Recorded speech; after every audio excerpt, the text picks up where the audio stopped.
Somebody praise God. Somebody praise God. Humanity is spiritually trapped under the authority of darkness. You're listening to Omega Radio. Broadcasting live. Omega Radio. Omega Radio. Omega. Your Saturday afternoon has gotten better.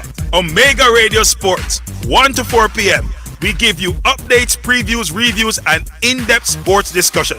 Our knowledgeable hosts and guests will have you glued to your radio with the latest sports topics and engaging conversations as we navigate the sporting landscape to keep you on top of things. That's Omega Radio Sports, Saturdays 1 to 4 p.m. Don't miss it. Tell a friend, call a friend, tell everybody.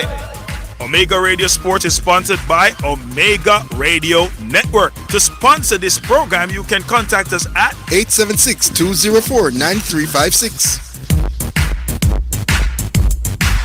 You're listening to Omega Radio. Broadcasting live. Omega Radio. Omega Radio. Omega. It's now time for Jamaica's first and the number one daytime sports calling show, The Sports Desk. Call us and let us have a discussion.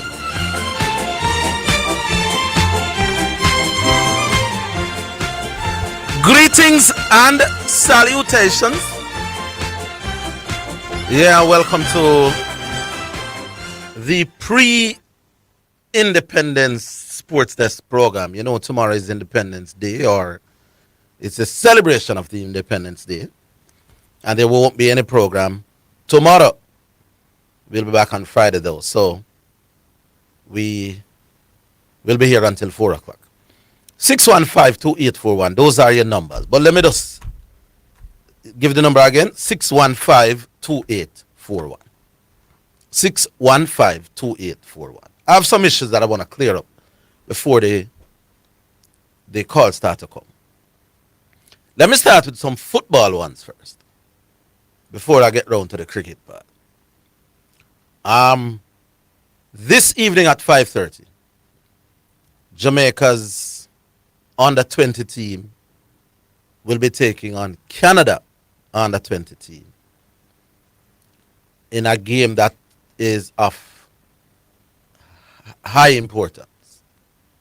A win for Jamaica would see them in the top 4 of the CONCACAF round, and therefore an automatic qualification for the next Under-20 World Cup. Bear in mind, the Under-17s have already qualified. The Under-20s are 1 game away from qualifying. Remember, this Canada team, they played out a 2-all draw with Canada when they met in the preliminary round. And that is Canada having to come from behind. So there's every reason to be optimistic and to be hopeful that we can beat up Canada at 5:30 and qualify a second team to a World Cup in the same year.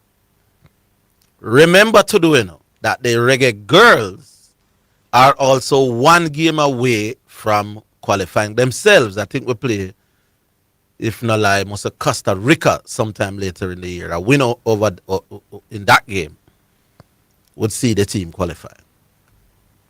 Here is my question. If we qualify for the under-20s boys by beating up Canada later, and then later on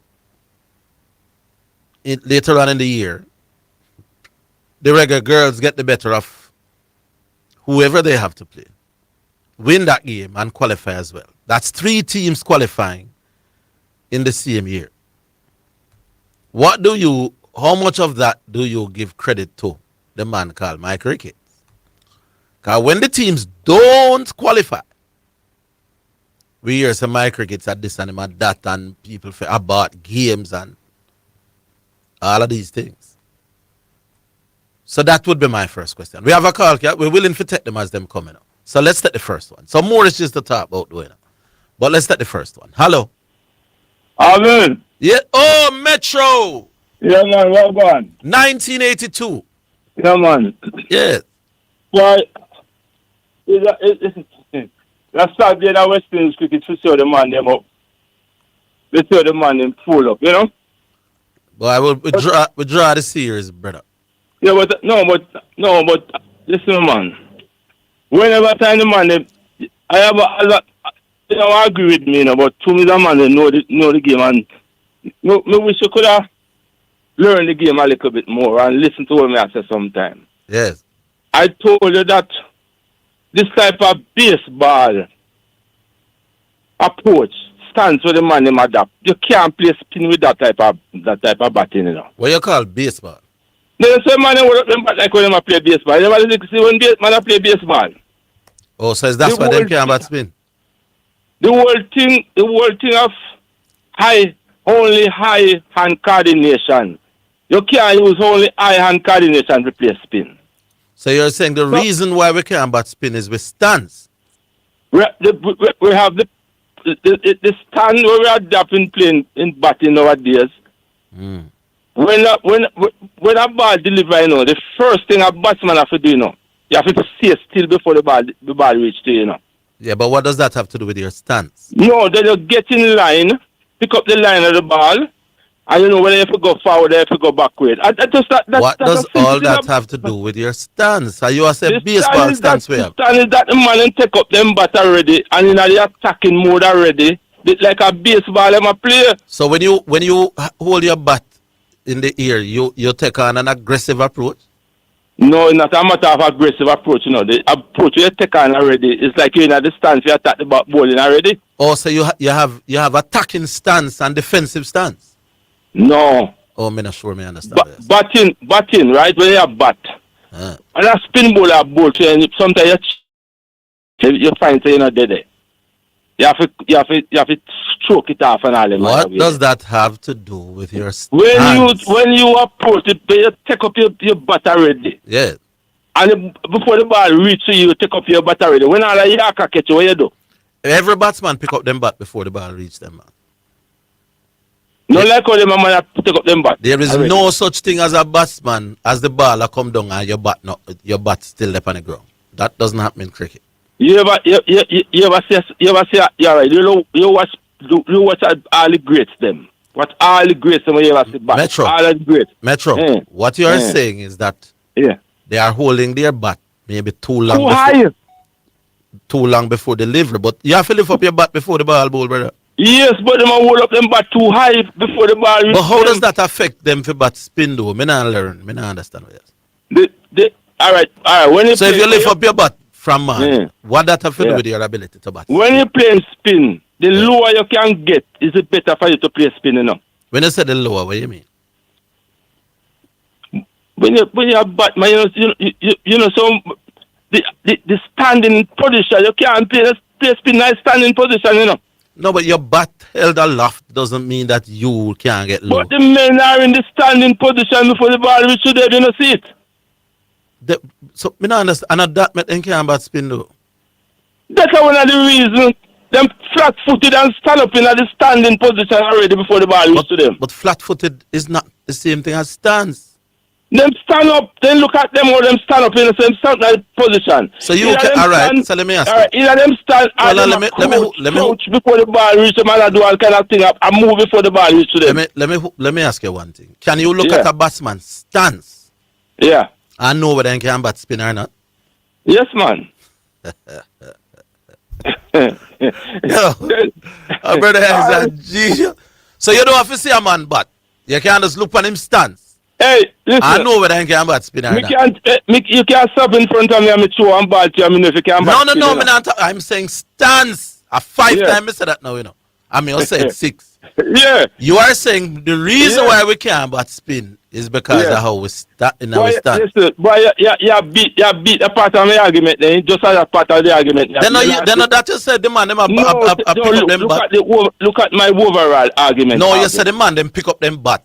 Like them out play baseball. Too high before the ball bowl and then flat-footed and to have the bat a hole in the ear before, like a baseball them a play. So to have your bat in the ear is an indication of whether you can bat spin or not. Yeah, because what you are doing is just using eye and coordination. Oh. I don't understand nothing at all what you just said. But let me tell you, you don't understand the game. No, I don't understand the game. You talk so you could have batter, you know, cricket, and you don't know. You don't know the finer part. You know, so every time you listen to some of your guys over your car, they can't do a come with stats, you know. No, me never know say a man stance determine how good he can bat. Whether spinner, pace, or medium. Your stance not tell me nothing at all about your ability to bat. Hold on. If a man that is chest on and a man that is side on, which I believe will play spin better. Me no know, but when the ball bowl, me want to see what you do. But Brian Lara's backlift was one of the highest of all time. But Brian Lara gets in a position before him have him back. So that means it's not him stance and him backlift is the problem. Graham Gooch used to stand up with him bat like the baseball man that you talk about, and Graham Gooch was a big many batsmen in the world used to start that way and been successful? There are others, man. There are others. Like who? Name one more man will start up with understanding and successful. I could. Oh boy, let me check. I could find it. But all me I say, I know your stance make your can bat spin, my boy. As good as me is, me can't look how a man's backlift and him stands. I know whether he can bat or not. When the cricket ball Lego, what now do you do at that you should use for determine things? So I know stance, my boss. I know the fact that you hold up. I don't understand how the man is stand up flat foot like a baseball him up here, ready to swing the bat. So how you fi stand up? You not fi stand up flat foot? No, man, you stand up on the ball of your feet, man. Oh, so in your stance, you stand up on your foot not fi flat? No. So, you stand up on the ball of your feet. When you say the ball of your feet, that means your heel not fit up on the ground? No, slightly. Not on the ground, slightly. Oh, hold on. I'm not sure I understand this. That's a good batsman. Hold on. When you are batting spin, your heel, stand up. Because you have to stand up before the man like the cricket ball. Yeah. Where you say your heel not fit up on the ground? No, you're supposed to almost up on the ball of your feet. Yo, Metro. Yeah. There is no batsman in the history of cricket when him foot not up on the ground in him stance. No, what I'm saying to you. What I'm saying to you. You wait when you bat spin, you wait on your foot, you're supposed to dip on the ball of your feet, not on your heel. You dip on your heel, you can't play spin. I never say you dip on your heel. I'm saying your weight between your heel and the front of your foot have to be equal. Yeah, but your weight supposed to be almost transmit from the ball of your feet. Not a good thing goes up. Spin good. Not goes up, boss. Oh, you don't know about, but me tell you. Yo, Metro. Take it from me. Not all no goes up. No, but you don't understand to bat. You don't understand to play spin and you don't understand batting. Do you understand by being on the ball of your foot and drop your drop down? I wish somebody great them could have called in and tell you what me I tell you say. You mustn't be on your heel. Or you mustn't be on if you stand up flat foot with the weight up on your heel, you can't move to play spin. I never hold on, Metro. Don't do that. Let me repeat it slowly. I never said your weight should be on your heel. Right. I'm saying that your weight has to be evenly distributed along all part of your foot. No. What? Your weight supposed to be on the ball of your feet. Me don't know how you do that. Slightly to the front of your toe. I really don't know how you're in a cricket stance. Almost to your toes when you're playing spin. I don't know how you do that, my boss. I don't know how you stand up with a cricket bat in your hand, go in your crouch stance, and the weight and the weight upon your front. Your weight supposed to be on your almost on your toes. Somebody call and explain what that is, because I don't understand that. You never learn the proper art of batting. That is your problem. I apart from being a radio analyst, I'm also a qualified cricket coach. Yeah, then the most cricket coach, no idea. The man say, how do you stand up with your weight on the ball of your feet? I don't know how you do that. Eh? No, sir. I don't know how you do that. Alright, get up and try with me after see. With a bat in your hand? Yes. I don't know how you do that. Yes, Orville. Alright, Metro. Yes, Orville. You're supposed to be almost on the ball of your feet when you play spin. I have never seen anybody with a weight on the ball of their feet. You can move. That's how you can either move, rock back and rock forward. When your foot almost Metro plant it on the ground. You can't move. Metro, cannot move. we leave it Eh? there, but I don't understand what you're doing. You bull me. All right, we leave it there, sir. Let's set the first.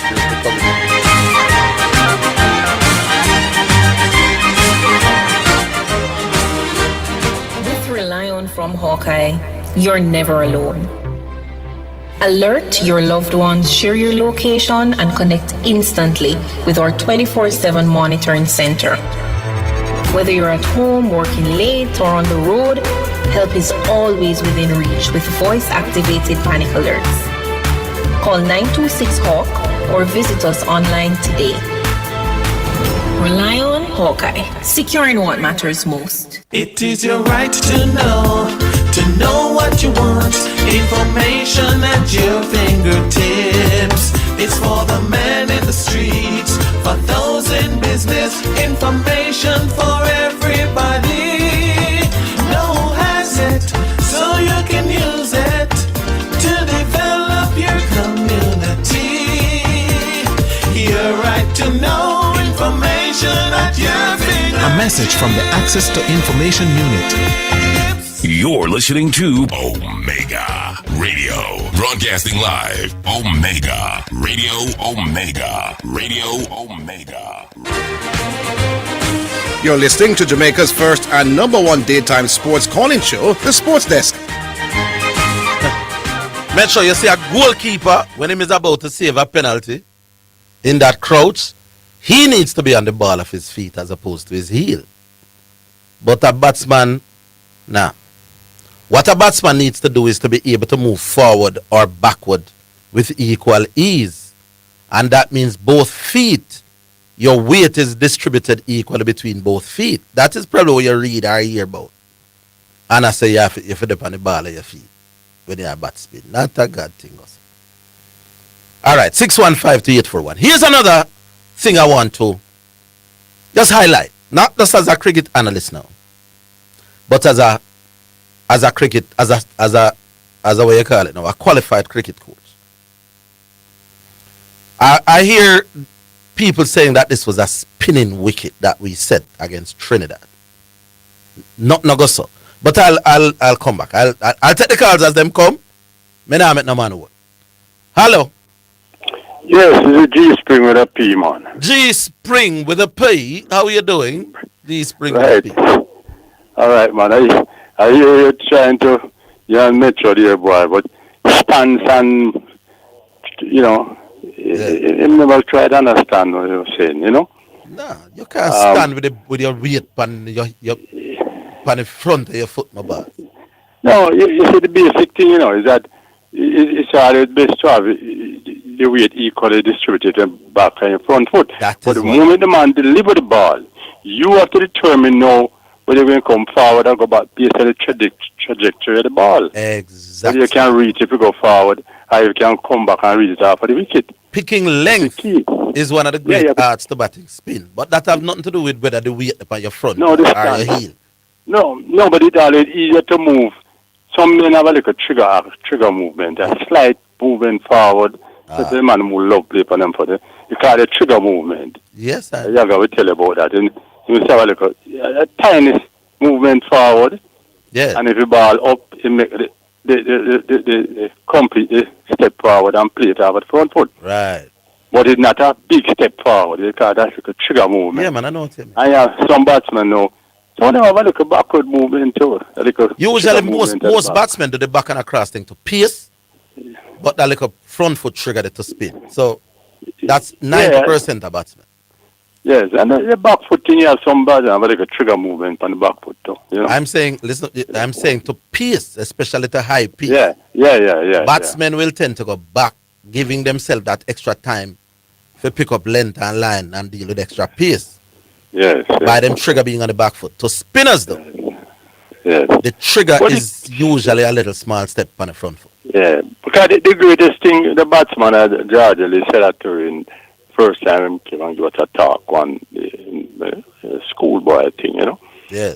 He said the key to, when you want to know a good batsman or a potentially good batsman, the more when the bowler deliver the ball, you know, you have to have the ability to know, based on the trajectory, this ball it can come farther, it can come back. Yeah, man, which is picking length. I mentioned that. Your Yes, ability pick to up the length. pick length. In Yes, other words, yes. every great batsman, if they have one thing in common, that is it. The ability to pick length. So as soon as the That's ball it. leg up, they Yeah. have a rough idea where this ball is going to pitch. And then therefore will make a decision whether I go forward or back. Right. That Yeah, is, cause yeah. But, that is a great but your that is a stance sellout. don't determine that. No, the stance is just trying to pile the alt on side. You know? Yes. The stance are different. But they say when he went to England first, you know, and then say, boy, this man here, you know, Yeah. then the figure say, well, him can't play this and him can't play that and all kind of thing. But him say what he did, him don't listen. Oh, Lord. We lost G Spring with a P.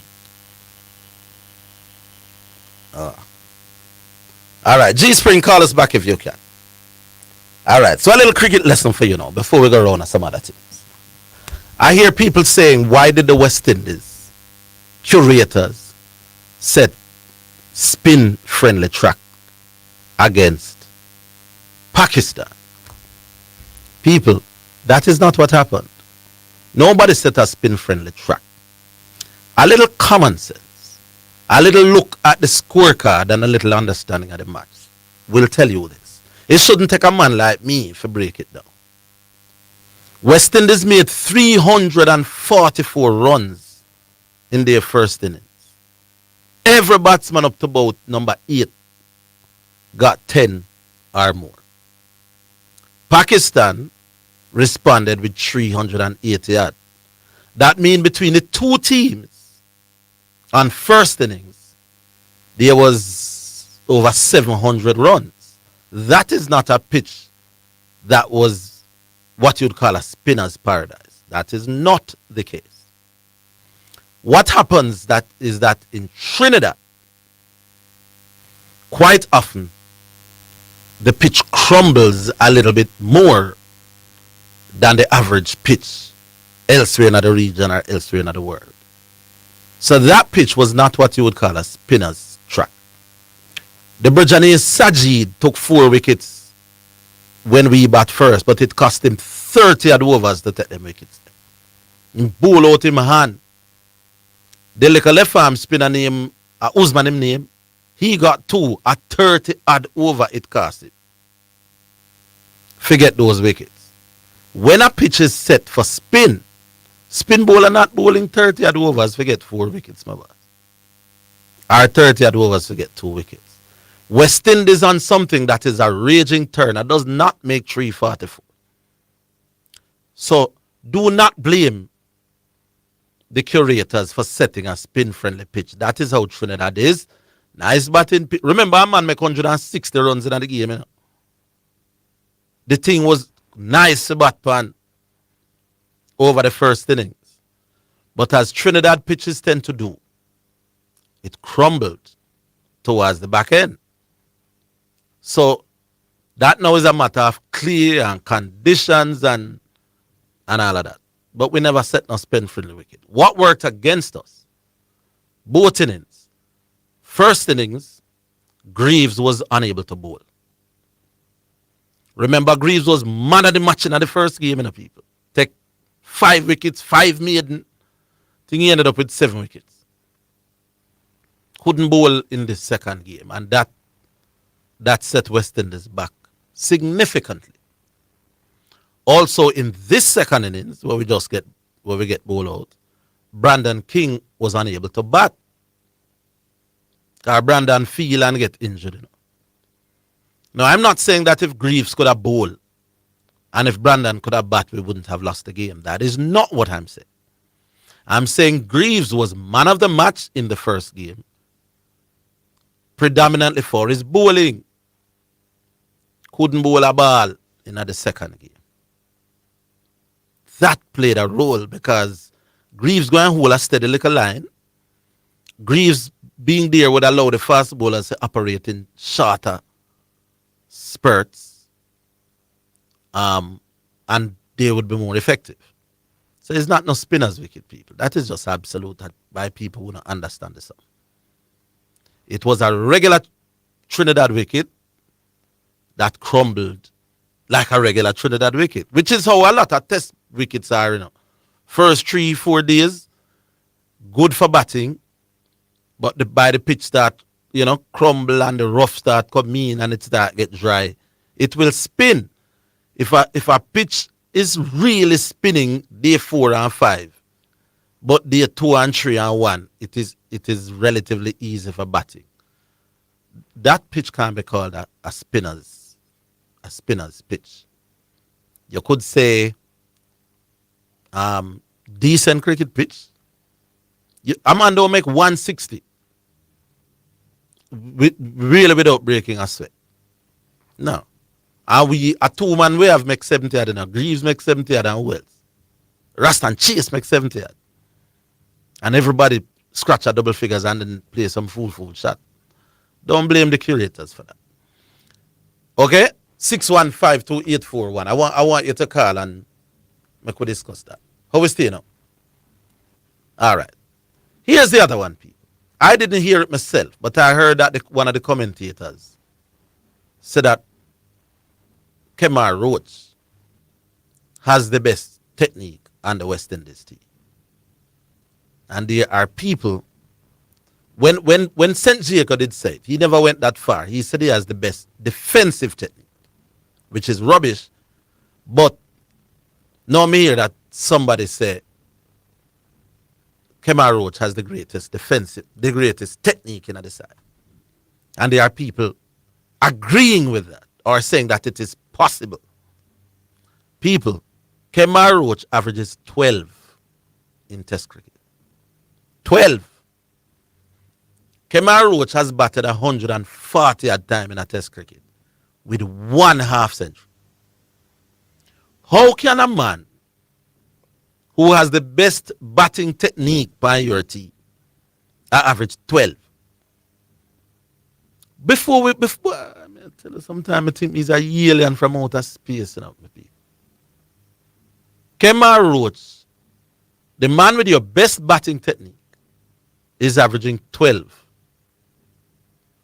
How does that make sense to anybody at all with a brain?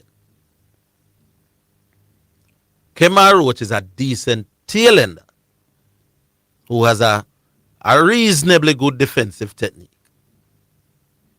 But Kemar Roach cannot have the best either defensive or no technique at all batting when bat. Let me give you one little statistic. Kemar Roach has batted number 3 or number 4 3 times in his career. When Mr. bat 3 or 4, you obviously know that this is now night watchman business. Over 3 innings him do that. I think him bat 2 times a 3 and 1 time a 4. Or the other way around. Over those 3 innings, when him have to come up top, come deal with that thing called the new ball. You know what is Roach's combined score over these 3 innings? You want to know? 7. 7 people over them 3 innings. Don't confuse a man where a bat down a 7 or 8 or 9 or them 10. Ball hole, bowler's tired. And quite often if the pitcher spin and a rip, him a go out.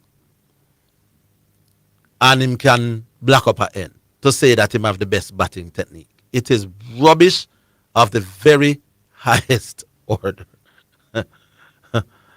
Lord of his mercy, the kind of things that where we have to hear per radio, we have to put up with. A man with a batting average of 12. By the way, of those 143 innings where Kemar Roach played, at 20 at time he met ducks in. Blowers in company pitch them lick him off. That is roughly 1 out of every 6 innings when played. So any suggestion that Kemar Roach's batting technique is close to being better than for the top man there, he might average 12. As much as the other man, he might average 25 and 28 and 27. Kemar Roach can't have no better technique than those people. Enough to stop it. Speak with a little bit more intelligence. And I don't care who said it. You know. Tell them to take me on. Rubbish. We're coming down. Spectrum Insurance Brokers pride themselves in being professionals in the field of insurance broking, claim settlement, and risk management services for over 35 years. We offer a wide range of insurance services including motor, property, liability, accident, life and international health for individuals and companies at competitive rates. Call 926-3572 or visit 7.5 Haining Road, Kingston 5 or shop number 3 James Plaza, Mandeville. Call 625-6804 or visit online spectrumjamaica.com. Spectrum Insurance Brokers, setting the industry standards. The Jamaica Anti-Doping Commission JADCO needs your help to eliminate doping and keep sport clean. If you have concerns about any doping activity, you can share the information with JADCO anonymously. The information you share will be treated with the highest level of confidentiality. Make the right call if you see something, say something. Protect clean sport. Protect our legacy. To report doping activity, call 888-429-5232 or visit the JADCO website at jadco.gov.jn. A message from the Jamaica Anti-Doping Commission. Your Saturday afternoon has gotten better. Omega Radio Sports, 1 to 4 p.m. We give you updates, previews, reviews, and in-depth sports discussion. Our knowledgeable hosts and guests will have you glued to your radio with the latest sports topics and engaging conversations as we navigate the sporting landscape to keep you on top of things. That's Omega Radio Sports, Saturdays 1 to 4 p.m. Don't miss it. Tell a friend, call a friend, tell everybody. Omega Radio Sports is sponsored by Omega Radio Network. To sponsor this program, you can contact us at 876-204-9356. You're listening to Omega Radio. Broadcasting live. Omega Radio. Omega Radio. Omega. It's now time for Sports in a Minute, sponsored by Edgechem, Western Sports, Megamart, Spectrum Insurance Brokers, and D'Angelo Auto Spares and Accessories Limited.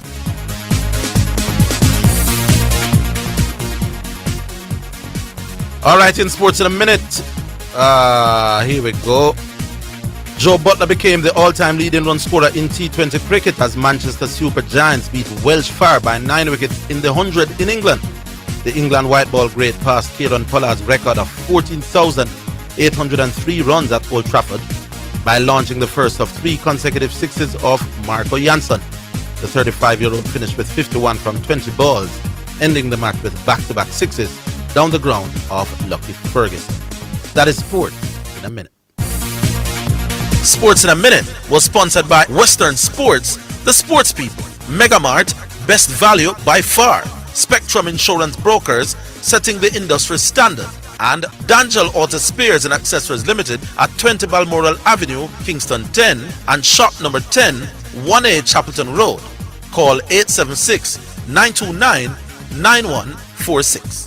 You're listening to Omega Radio. Broadcasting live. Omega Radio. Omega Radio. Omega.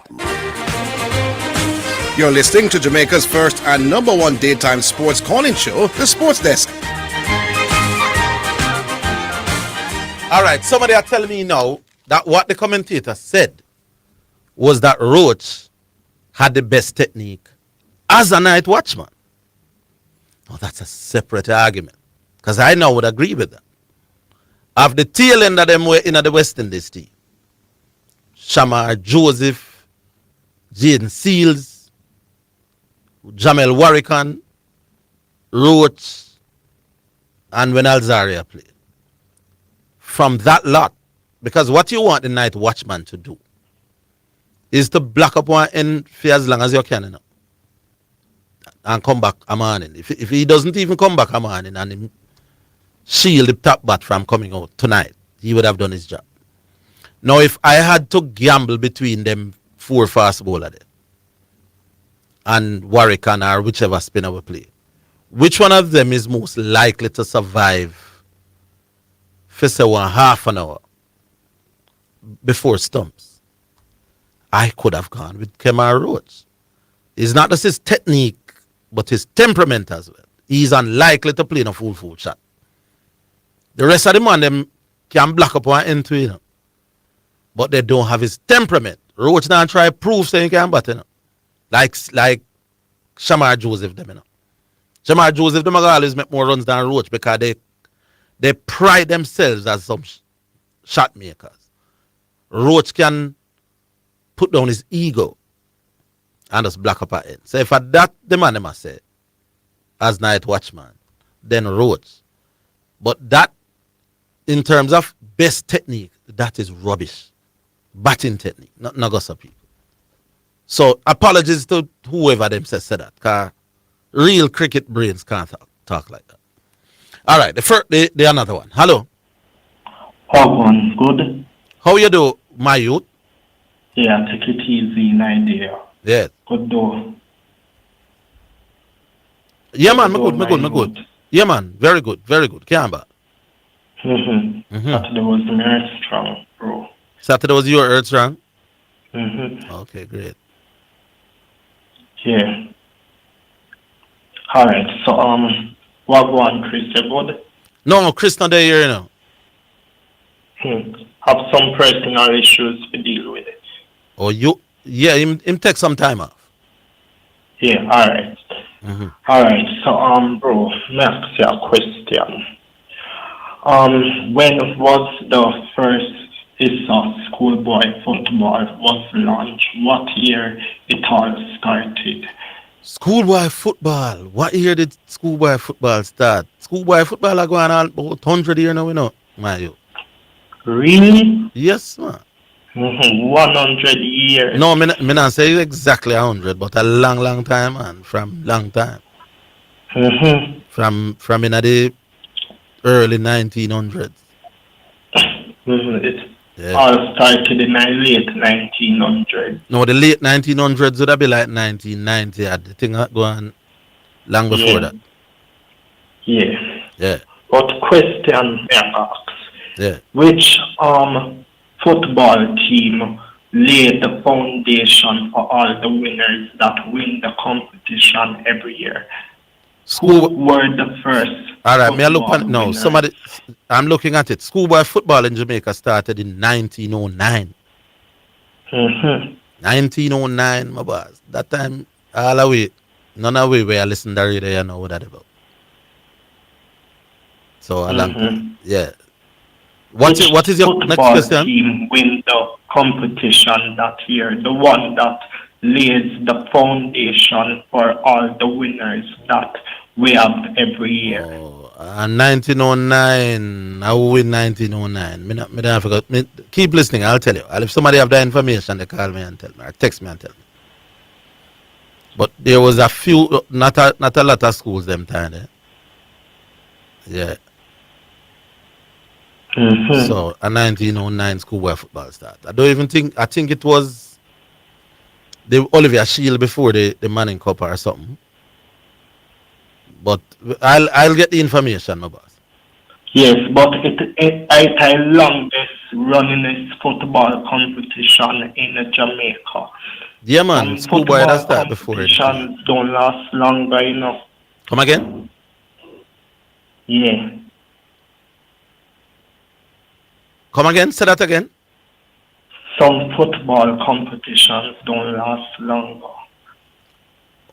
Oh, yeah. Some don't last certainly 300 how much year that? 116, 17 years. That is a long time. Do you think schoolboy football is still dominant in this day and age? When you say dominant, do you what think it will remain the same forever? I don't know about forever, but it is still the most watched football in Jamaica. More people watch schoolboy football than watch Premier League. So yeah. When I always watch it, which football team I always cheer up for is St. Catherine. 2 football teams I always cheer up for. St. Catherine and Wolmer's. Oh. All right, well. Why then don't have a high school football competition for girls? Because there's not enough girls playing. I think they tried it, but there's not enough girls playing to make it viable. Yes, because I know that the sporting industry is a male-dominated industry. I know that. There you go. Especially football, because netball is a high school competition for girls. Mm-hmm. Yeah, and you know Yes. that track and field the girls have for them part of champs. Yeah. But not enough girls play football for it to be as widespread and as competitive as men's as boys football. Yes, but football is a very aggressive game. You have to be aggressive when you play football. All right, I hear you. That you can get a score. You have to fight for your score. You have to fight for your score. All right, interesting conversation we have this afternoon. Look a bit here. Big up yourself, man. Yeah, I know you me did one talk to still. Chris me did one talk. I figured. But he'll be back, I think, on Monday. All right. Look All a right. bit here. Cool. So yeah, people. The high school competition for girls. I know that I probably think it does it still exist. I don't know if a lot of schools are involved, but if it is at a far more downscale version. All right. Text message. It's now time for text messages on the sports desk. All right, somebody sent in a text. I think Khadija Shah came out of the school girls football competition playing for Jago. Yeah, I know that they had it. Do they still have a high school girls football in Jamaica? To be honest, I'm not sure. I know that they have an active club, women's club competition, but the high school part, I'm not so sure. Here's one thing more I want to add. Some people, it was not no spinning track. You don't make 700 runs on first innings and say it's a spinning track. It was a regular pitch, something night for fast bowlers, something night for the spinners, something night for the batsmen. That crumbled day 3 and day 4. The fact that we never had Greaves to bowl and we never have Brandon to bat in the second innings, both those would have hurt the West Indies. But there's another thing I want to say to the badgers of this world and to God for them and them and them. Me always are telling you, that the West Indies fast bowlers, when they get conditions that suit them can be very dangerous. This pitch was not what you would call a fast bowling pitch. But for the first 3 days, the ball a come on feeling nice. There was no whole heap of bounce and pace and carry. There was no whole heap of seam movement. Regular pitch, because you know there is no pitch where there is not some movement. But under those conditions, what did our fast bowlers do? Not much. 370 of the man they make. It was a spinner, left arm spinner called Jamel Warrican, who bowled on the man there. And why may I tell you say it was not a what you would call a spinner's pitch? If you look at the game, people, Jamel Warrican ended up with 6 wickets. At least 3 or 4 of those wickets were dead straight ball. Man a back with a cut and blow straight ball.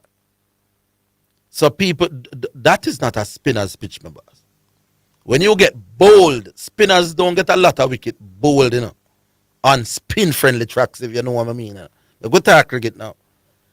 On spin-friendly tracks, getting out bowled is not usually the most likely method of getting out. When the thing at spin big, a bat pad and cart at slip, a them something there. The odd one, now your foot, or lick the wicket, yes. But what name? Warrican didn't get a lot of wickets because it was spinning the ball a mile. Not true. Not that kind of pitch. Was a decent batting pitch for the first 2 innings, for we and for them. And then the wicket, as most wickets tend to do, started misbehaving a little bit. But once the wicket are misbehave, we tend not to have the capacity to deal with it. And we batted 1 shot. Because if you look at how Greaves batted this morning, and Roach and them and them, they felt, Greaves genuinely feel that he was batting with the tail and him have to try something. If Brandon could have come out to bat, Greaves wouldn't take the chance he did. Roach wouldn't fire that idiot sweep there. So the fact that they felt that, listen, we're batting with the tail and, may have affected their approach this morning. But it was not no spin-friendly track that the curators said. Hurt me when I thought them kind of rubbish. And now me I hear so the commentators never say Roach have the best technique. What I'm hearing is that they said he has the best technique as a night watchman. And with that, I completely agree. We'll take a break though. We're coming back. The Music Mart, the only complete music store in Jamaica. Jamaica's largest selection of musical instruments, studio and stage equipment, accessories, great music gear for everyone. Call or visit today. 8 South Avenue, Kingston 10. Telephone 876-960-7712 or visit www.musicmart.biz. The Music Mart, the only complete music store in Jamaica. We all have people we check on. With Rely On from Hawkeye, they can check on you too. Get alerts from your loved ones, share your location, and connect instantly to Hawkeye's 24-hour emergency response service. Whether you're at home, working late, or on the road, help is always within reach with voice-activated panic alerts. Call 926-HAWK or visit us online today. Rely On Hawkeye, securing what matters most. You're listening to Omega Radio. Broadcasting live. Omega Radio. Omega Radio. Omega. You're listening to Jamaica's first and number one daytime sports calling show, The Sports Desk. All right, here's another topic that I want to raise, and I want to hear your views on it. What's his name? Rudolph Austin is the coach of Portmore United. He's also the coach of the under-20 team. Now, here's the under-20 team of Canada for play later for a spot in the next World Cup. We win, we get to the semi-final, top 4 go through. But Portmore United is also now playing in the Caribbean Cup, right? The CONCACAF Caribbean Cup. Portmore play last night and get 2-1 while their head coach is away on national duties. Now a genuine question that now must be asked. A genuine question. Should we have,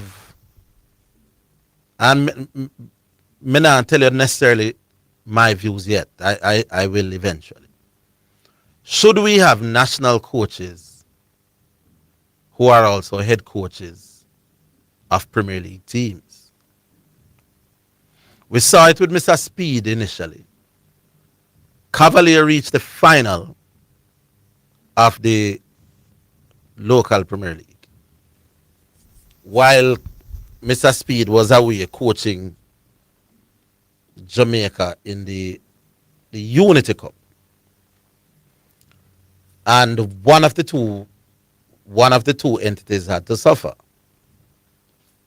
Now, it's not ideal, but maybe coaching, and in Mr. Speed's case, coaching in the Unity Cup for Jamaica took more precedence than coaching Cavalier in the Premier League final.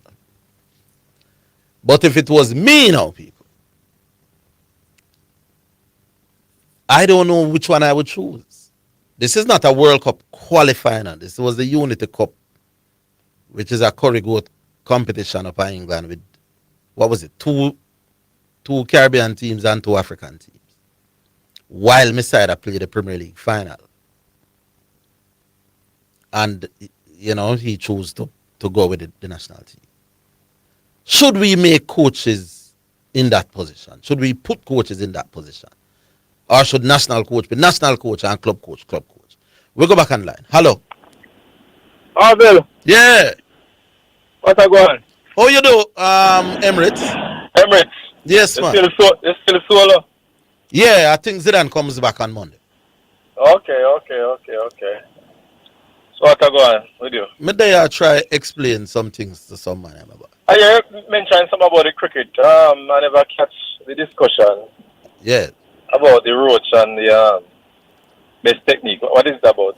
Well, somebody me here say, a commentator say, Roach have the best technique in the Caribbean, in the team.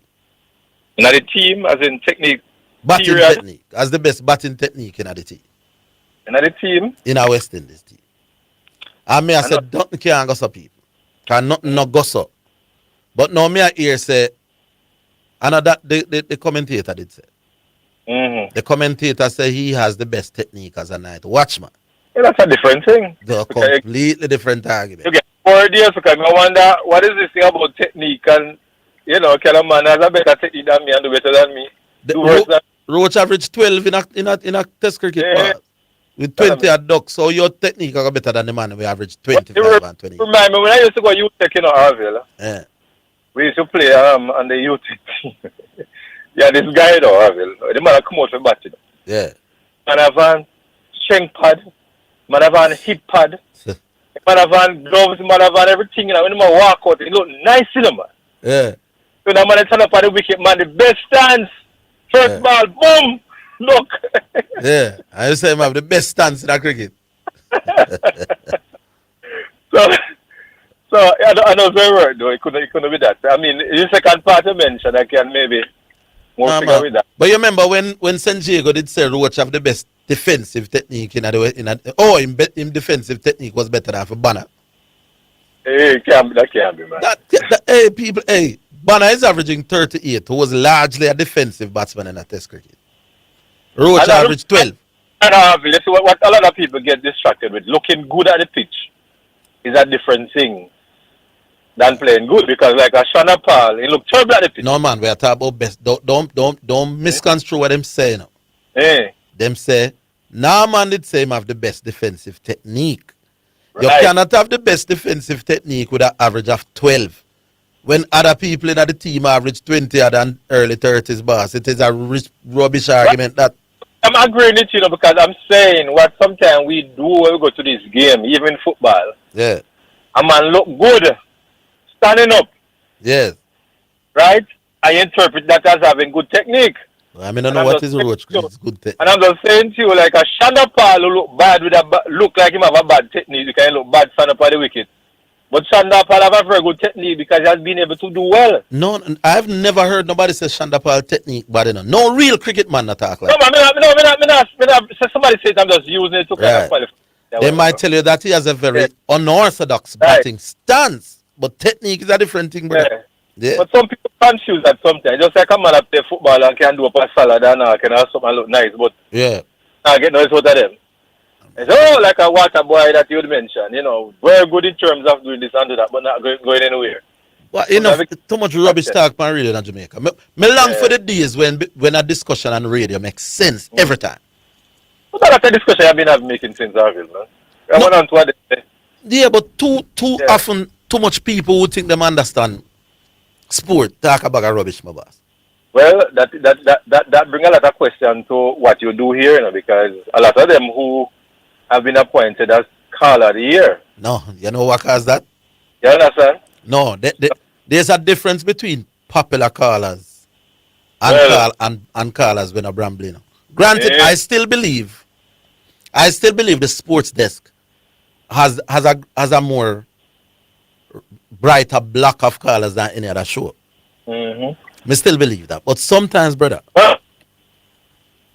like all this now, a man with a 12 average have a better batting technique than some man with average 30 and 29. How that I'm glad they obviously the gentleman heard wrong, and I'm glad somebody kind of correct. Yeah, but me I say, if somebody come to me with that's a difference with my level and some other little idiot man level, If a man come to me and tell me, say a man said that, I'm going to question that, brother. No, that's what needs to happen, is that when you hear this, and I mean, going back to the other day when I came and talk about the Argentina and something, and then, was it Garvey or whoever it is, what is up, come and say, may I say a foolishness? Yeah. That sometimes people listen, but then try to listen exactly what you're trying to put forward and argue around. Yeah. You understand? We can't just come and talk, have it critically analyze stuff and try to figure out what is happening. And no, sir. Some man said them are critical thinkers and you may be wrong, you're not going to be, you can't do a critical thinking and discussion and still off, Well, Chris, it must make sense, you understand? No, making sense. Some man are more about substance, are more about height than substance. You know? Some basic thing. A man tell us a man have the best batting technique in one side. The first thing you do is find out how well does this man bat. If he has a batting average of 12. Now, if you have the best batting technique in the team, Are we serious on the team? why are you averaging 12? Now, if me say to my little son when I'm a 10-year-old, this man has the best batting technique in the team. And him say, okay, daddy, me think it possible. Me I got this one that. I can't Higgins your name. You must ask me then why him have the best batting technique and a 12 in average. You cannot have the best batting technique with a 12 average, my boss. Something is wrong. Those two positions cannot mutually exist. That is like saying me have the best bowling technique, but me I take wicket at 70 apiece. Oh, Lord. Come on, man. Emirates did it or somebody else? Hello? Yes. You know, G Spring, your man, but I got cut off when I was about to finish up. Oh, he got cut off.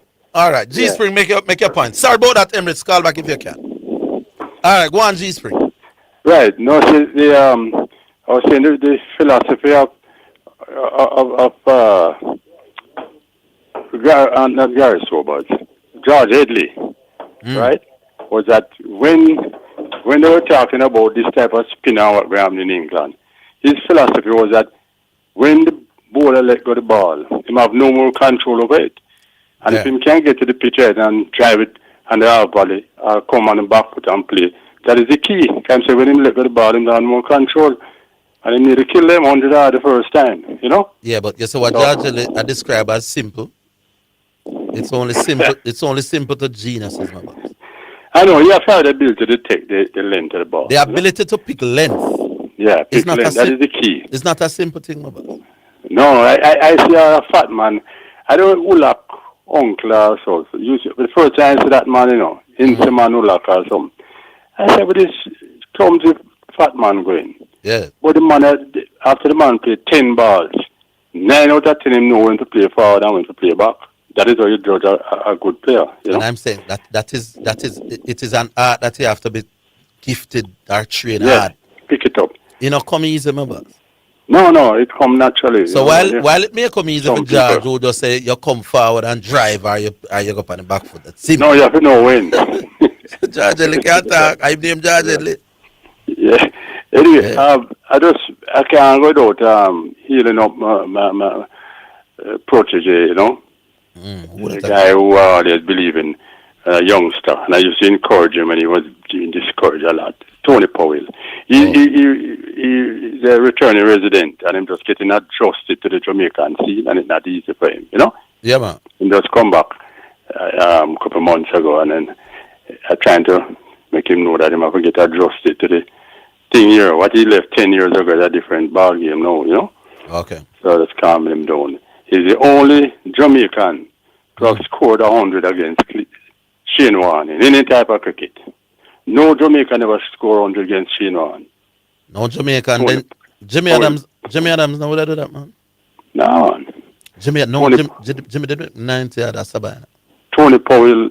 You're saying Chris Gayle never make 100 when Shane a bowl? And Shane Warne? No, sir. No. Me willing for contest that. You don't remember none of them make 100. We didn't contest that. No kind of cricket. No Jamaican? No, I'm willing to contest that. But I lose our money on that. Yeah, I don't know about the Jamaican make 100. Any type of cricket against Shane Warne.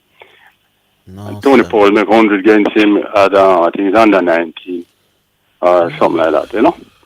No Jamaican ever make 100 against Shane Warne. Apart from Tony Powell, any type of cricket. And that was at the youth level? Yeah. And there were about 4 guys who eventually played for the national Australian team after that, in that same team. Cramps never met no 100 against Australia while Shane played? Yeah, no Jamaican make it. Well, I that lose that money. Shane Warne the bad man. No, we know him bad. I tell you. I know Chris would have scored 100 in Australia in at the time when Shane played, but what I mean? Who that? Jamaican? Chris Gale. Chris Gale? Why? No, about that. Somebody text me and tell me that. If that would be I would have lose a money upon that. I would have lose a cocoa bread and a patty and a orange juice. I had a lose too. No, because I can't recall anybody ever did that, you know. That. But the point I was making just before I lost my call is when I was saying that the philosophy of George Eliot said, he said, when I'm talking about who bowl this type of ball, he said, listen, me name George Eliot, me come and drink and me have my bat. When that ball leave the man hand, he have no more control over it. 150 of them make, you know. George Eliot could attack. George Eliot was a genius, remember, boss. Genius, man. George Eliot went to Australia in the early 1930s. It's a well documented story. George Eliot was an offside specialist. Yeah. Kill you with cut and cover drive and half drive and extra cover drive and late boy down a third man. Yeah. The Australian decide say in the state games them. Yeah. Them outside Mass George half stump and shot like rice. Until the word go round that listen, you see this little black West Indian in the make sense of the bowl outside the half stump. That like a regular channel there. This man will kill you. Make we start bowl and foot and so on. First test or two, George Eliot can scratch no runs in one brother named Iron Monga would have killed him. I remember the name there. Yes, and George Eliot in the middle of a test series decided, nobody can bowl outside me half again. George Eliot decided in the middle of a series to bolster his onside play. So at practice with him teammates, him said, nobody na bowl pa my stumps, them are outside half. Everybody bowling on my foot. Every ball, every time. Whole thing. By the time George left Australia, the Australian them say is the best onside player them see, Yeah, man. But remember, the ability to adapt in the middle of a series and become so proficient, that is genius, my boss. Right. Another thing that I observe over the years of playing cricket from a low level straight up to senior couple, the batsmen I see, all the great batsmen always good out of them pads, West Indian was good out of them pads. Because out of your pads are the easiest. Holy night, man. Can you learn to bat? When a man come in a cock and a ball or a bamboo root ball, you better come out of your pads because you don't want a pad. Yeah, man. Hitting towards mid-down and mid-wicket and even forward a square are the most natural cricket shot for play. Yeah, man. Especially a right-handed batsman to a right-handed bowler where the ball come into you with the angle. Working through the inside comes natural to most right-handers. But we leave it the same, we have to play the Yabba tune. Yeah, man. Yeah, man. Good. All right, with that, do we take the song right away? We take the break and we come back with the first selection of the afternoon. Do we do that now? All right, we're about to do that. We're coming to that. As soon as the operator runs back in place, we'll do that. Okay? So yeah, people, at that point I raised in the football, and we can talk something about Infantino too, because he doesn't seem like he will survive. There's a meeting today, with the hierarchies of FIFA that may very well decide that Infantino's reign is coming to an end. The man just give away FEMA with him proposal. That will look like him want to try force people to agree with him. See? So we'll talk about that. Today is the meeting at some point. All right, let's take the break. Huh? All right.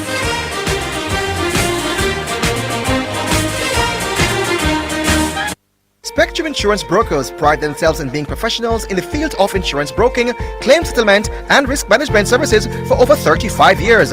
We offer a wide range of insurance services including motor, property, liability, accident, life and international health for individuals and companies at competitive rates. Call 926-3572 or visit 7.5 Haining Road, Kingston 5 or shop number 3 James Plaza, Mandeville. Call 625-6804 or visit online spectrumjamaica.com. Spectrum Insurance Brokers, setting the industry standards. The Jamaica Anti-Doping Commission JADCO needs your help to eliminate doping and keep sport clean. If you have concerns about any doping activity, you can share the information with JADCO anonymously. The information you share will be treated with the highest level of confidentiality. Make the right call if you see something, say something. Protect clean sport. Protect our legacy. To report doping activity, call 888-429-5232 or visit the JADCO website at jadco.gov.jm. A message from the Jamaica Anti-Doping Commission. You're listening to Omega Radio. Broadcasting live. Omega Radio. Omega Radio. Omega. You're listening to Jamaica's first and number one daytime sports calling show, The Sports Desk. All right, so the first selection now that we'll be playing for the day is one from Beres Hammond, and it's called I'm Alive.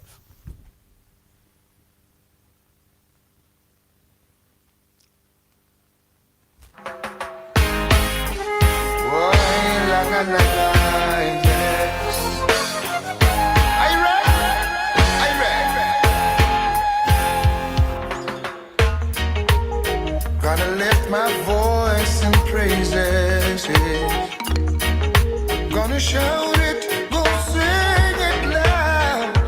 Up in the morning I say my praise. Thank you, Father, for another day. Let me declare it right away. I'm alive, yes. I'm alive. My money in the bank, oh no rent. Here I am, still give thanks. Ask me how, I don't know, I ain't no bro. But I'm alive, yeah. I'm alive. I see the sun and I see the rain. Yes.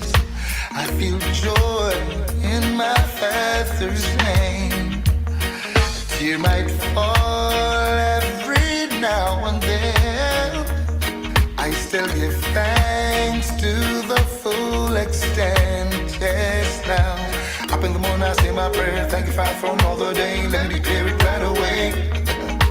I'm alive, yes. I'm alive, man. I'm in the back, oh no rank, but here I am. Still give thanks. Ask me how, I don't know, I ain't no pro. But I'm alive, yes. I'm alive. I can walk without fear or doubts, yeah. Go to sleep with little to worry about. I do know there's danger everywhere, yeah.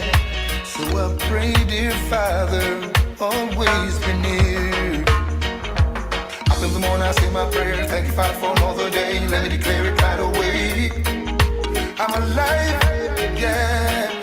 I'm alive, my money in the bank, oh no rank, but here I am, still give thanks. Ask me how, I don't know, I ain't no pro.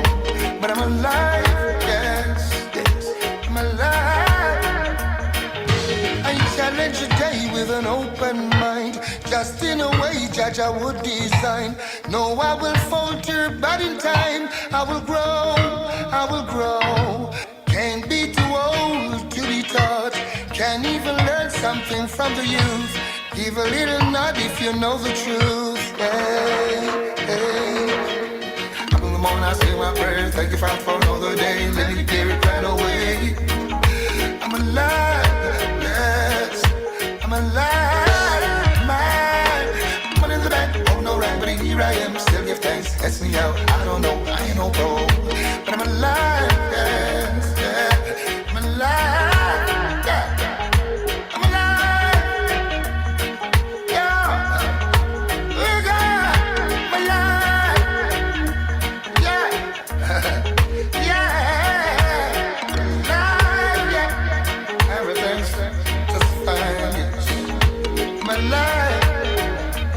Nothing can beat that. I'm alive.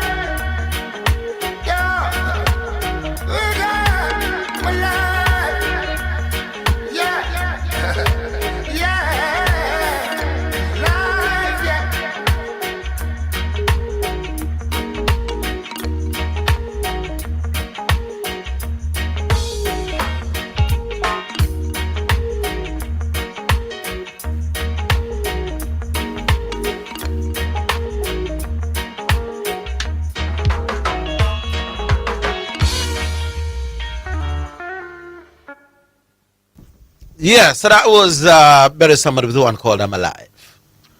615-2841. Those are your numbers. 615-2841. Oh, we take a one here.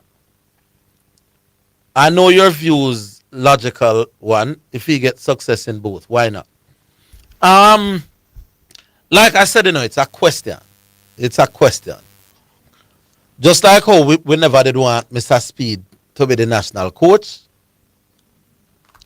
while he's was it the owner or the coach down at Cavalier? Because both are full-time jobs, will one invariably affect the other. I never not talk about the conflict of interest part. I never not talk that. I talk about coaching a Premier League team is a full-time job, basically. The off season might be 2 months, but either you are in pre-season or the season are gone, and then you have to start the background work for the next season. So it's a full-time something. And I would want to think that the national under-20 job is at least should be another full-time job. I don't know. Rudolph Austin seems to be doing okay at both. But at moments like this where he's away now, coaching the under-20 team in a one crucial something like World Cup qualifiers, while his team Portmore is at a crucial stage in the Caribbean Cup, can be at both places. Is that ideal? And how can we get around that? How do we solve that particular problem there? Or that is just, what do you call it now?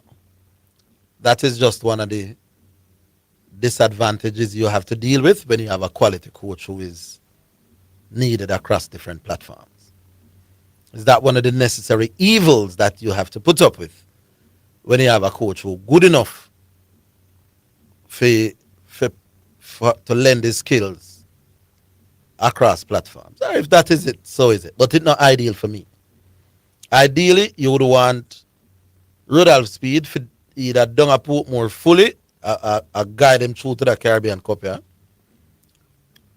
Or fully committed to the national under-20 team where him now fully active, me at that. Rudolph Austin. Rudolph Speed, me say? Yeah, Rudolph Austin, where up at the where them play the under-20 something, Down in Mexico or wherever it is. While his team, you'd almost call it in bread and butter. Because Portmore is, I would think, paying Rudolph Austin more in total than what the national team are playing. What you say to that guy? Rudolph Austin, I think, is getting more money coaching Portmore than the national team. But there's a conflict now. And at the national team, him gone.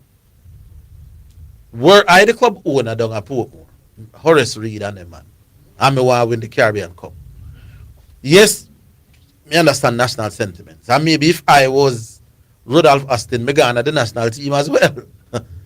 But as a club owner, you remember when they did have the same problem with Jerry down at Arnett? Sikiat come in for help me with a part of the discussion. You are Portmore United boss. Let's say Horace Reed, the man, Howard McIntosh, the man, the Jamaica under-20 team wants it. What do you say to it? All right. There's a lot of angles to look at now starting. Right. You are the club owner. Yeah. Your coach comes to you and say, listen, the national team has invited me to be a coach. Right. I would still like to maintain this job. Right. No, you have a decision, Me meaning the club owner? Club owner. Mm. Because you can decide that, no, I don't want a part-time coach. Right. Or you can decide that, hey, this is a higher level of competition. My coach is going to be getting higher level of experience. Yeah. And in everything, it has to be a committee because a coach can get sick as well. Different things can cause you to lose your coach for a game or two. That is true.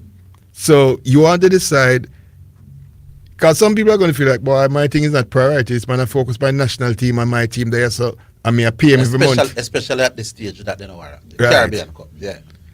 then you have some man who generally believe that this league is to build a national team.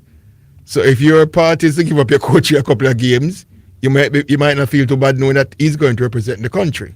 Yeah. So there's a whole lot of different angles of different ways people will look at it. Yeah. There's no one right or no one wrong way. Here's what I'd love to know. And the next time Mr. Rudolph, I ask him, that's Rudolph Austin. Do they get paid during the off season? So Premier League done when Premier League done? That's a good question. I've asked a question before. I've not necessarily gotten an answer. So like now, is he still on the Portmore roster? Exactly. As a coach? Because if you are, brother, I want you to be here to prepare for the off season. But again, you also hear that's why a coach has an assistant coach. Oh, okay. He can still prepare the training plan. Without having to do it physically. Yeah, because a lot of time the head coaches are not necessarily running the training every day. Oh well, that's another. And all right. The time that the head coach is most definitely needed probably is actually on the game day to make certain decisions. But when you look at Speed now, Cavalier in the final of the Premier League. Mm-hmm. Speed coach the Unity Cup. The Unity Cup power Bramble Cup. It's not a qualifier. Why should that take precedence over the Premier League final? Because guess what? You probably missed the national game. Well, guess. Premier League final, Unity Cup. So it's boss at Cavalier. Yeah, which is him. Quote unquote, his boss at Cavalier. Yeah. So it fit to let him go do the Unity Cup. Which is a Curry Goat Cup. Yeah, but it's a national Curry Goat. That's it. And a local Curry Goat, a national Curry Goat. I don't know if we should put coaches in that position, although a Speed choose to be in that position. But it's not desirable. But as I say, maybe a necessary evil. We go back online. Hello. Yeah, Keishan. Hold on, Keishan. Let me take the break. We're right up on the break. Let me take the break and then don't have to cut your present.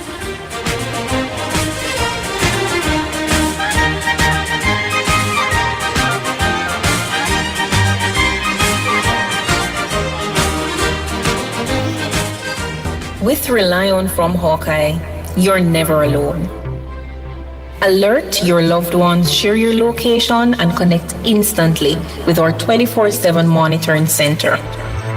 Whether you're at home, working late, or on the road, help is always within reach with voice-activated panic alerts.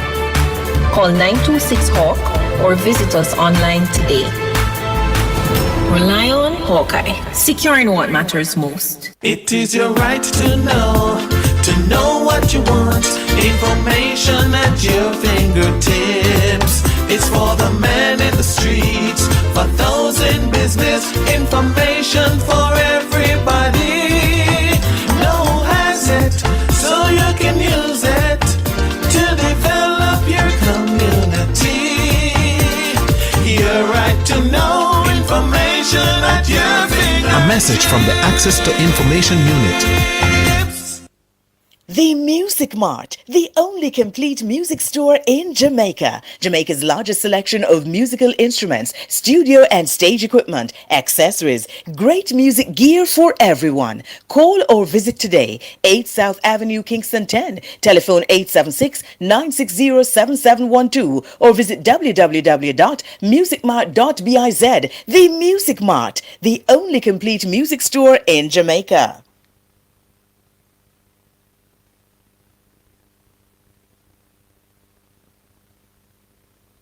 Omega Radio. Broadcasting live. Omega Radio. Omega Radio. Omega. Your Saturday afternoon has gotten better. Omega Radio Sports, 1 to 4 p.m. We give you updates, previews, reviews, and in-depth sports discussion. Our knowledgeable hosts and guests will have you glued to your radio with the latest sports topics and engaging conversations as we navigate the sporting landscape to keep you on top of things. That's Omega Radio Sports, Saturdays 1 to 4 p.m. Don't miss it. Tell a friend, call a friend, tell everybody.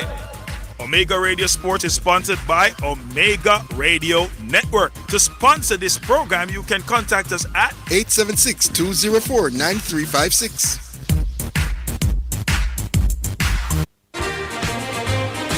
You're listening to Jamaica's first and number one daytime sports calling show, The Sports Desk.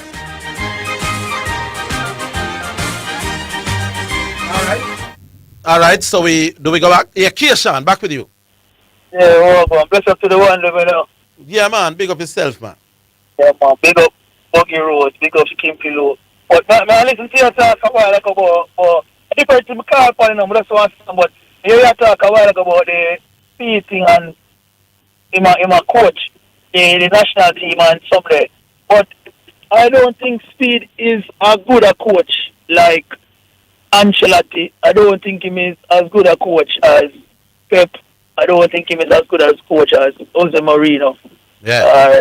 You know, even where England coach name, wherever I'm on name. Yeah. Now these coaches, because of them job and the priority, them don't have 3-4 side of coach. Them have one team of coach because it takes up time, energy, effort.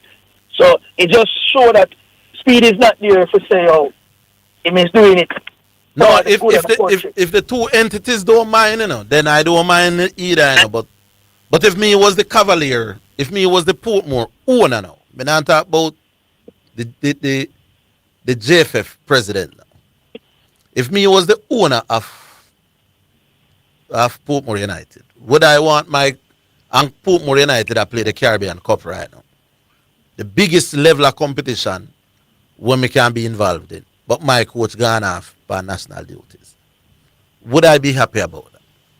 Me not sure. No, I say it don't make no sense.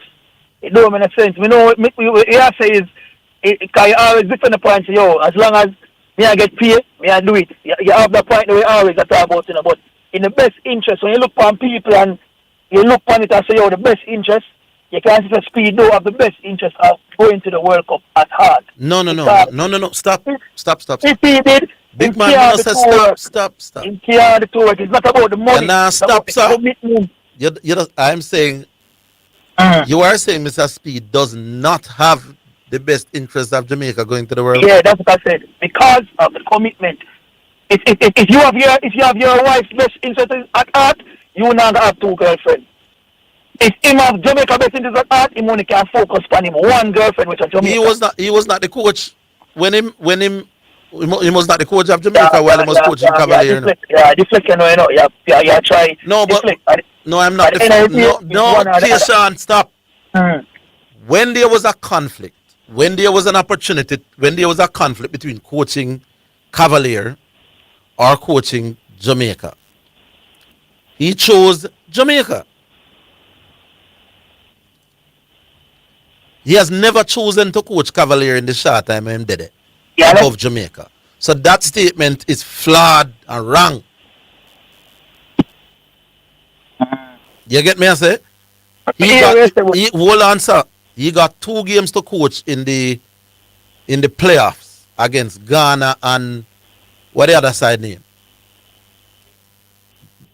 No man, they are Congo and what the easy side where we give one love name?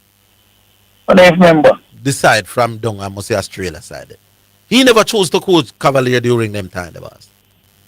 And then when the Unity Cup, which was a little Curry Goat Cup, came up, Cavalier was in our Premier League final, and him chose to go to coach the Unity Cup. So to say he does not have the national team interest at heart is unfair, flawed, wrong. Because the opportunities, when him have to make a choice, him didn't choose Cavalier. You need to take that back, brother. You remember I say, we especially on the side, he choose not to, he never have the best interest. No matter which way you want to put it, he never have the best interest and he do have it. That's my opinion. I'm gonna stick to it. He do have it. But anyway, when we talk about what do you somebody say something about? It is my opinion that you're being unfair and I'm bramble bad. All right, but go on now. All right. What do you somebody that says something about Neymar in terms of his quality compared to a Messi? Yeah. So it's like them I say, when Neymar, watch out, been there for that style, you know. What happened? For that style. But Neymar, when Messi do, Neymar could have done. I think that's something like similar to that them was saying, right? And I agree with them. The reason why I agree with them is what were they saying? that basically if Neymar are the same resources to back him Mm. of Messi, he would have the same impact because that is not what the person said. That is not what what was he saying? He said Neymar at his best is as good as or better than Messi.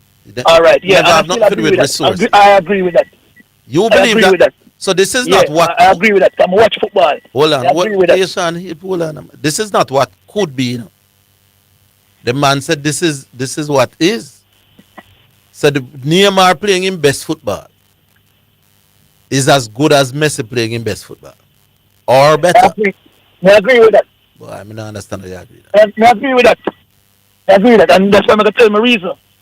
All right. With the resources when Neymar have compared to the resources where you call resources? Resources mean by the league backing him, referee in our pocket, in team.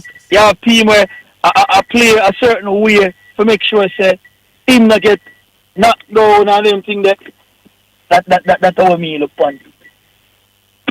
Oh, that space are too tight to block one judge. You there? Yeah, man, may I hear you, but may I hear you talk to me and I talk to somebody at the same time. Oh, no, I want space when I try talking about it.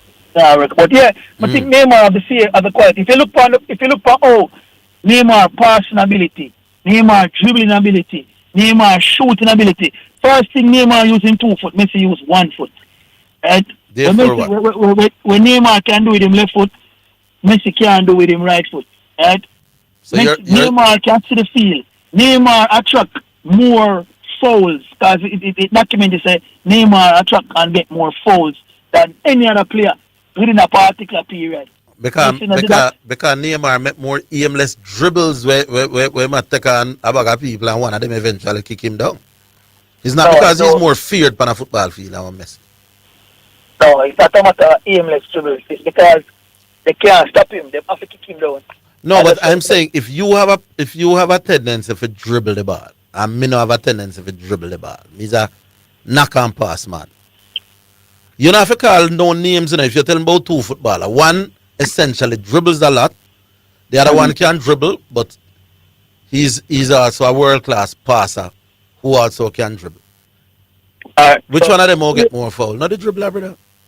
So, all right, I don't know if you know, like, ball and like Andre Pirlo and David Beckham. Pirlo from Italy. Yeah, Beckham from England. Yeah. Because you say one is more a passer and one don't dribble.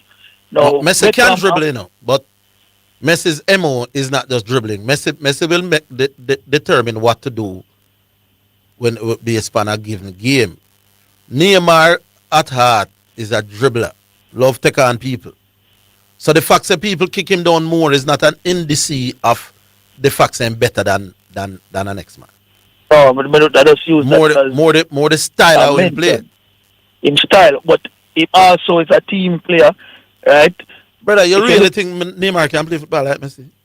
Yeah, a matter of fact, I put Neymar above Messi. If Neymar did have like a Pepe from Real Madrid, where if you kick down Neymar or you do something, or Cafu... You put Neymar over Messi as a footballer. Yeah, me put Neymar over Messi. So if you form a team and you see Neymar and Messi are come, and Neymar you choose? But I choose Neymar before I choose Messi. What is it, Beanie or Bunty? Oh, I mean, probably with Beanie is a better artist overall. Mariah Carey or Whitney? But I don't know to them two, they come and really... I know them two. Arnold Schwarzenegger or Sylvester Stallone. I them know we have to talk about. Yo, anyway, see break I come up but respect and big up the ones who may listen, you see. Oh. Yeah. Alright, sir, big up yourself, Keisha. We'll take the break, we'll be back. All views content, no matter how branded.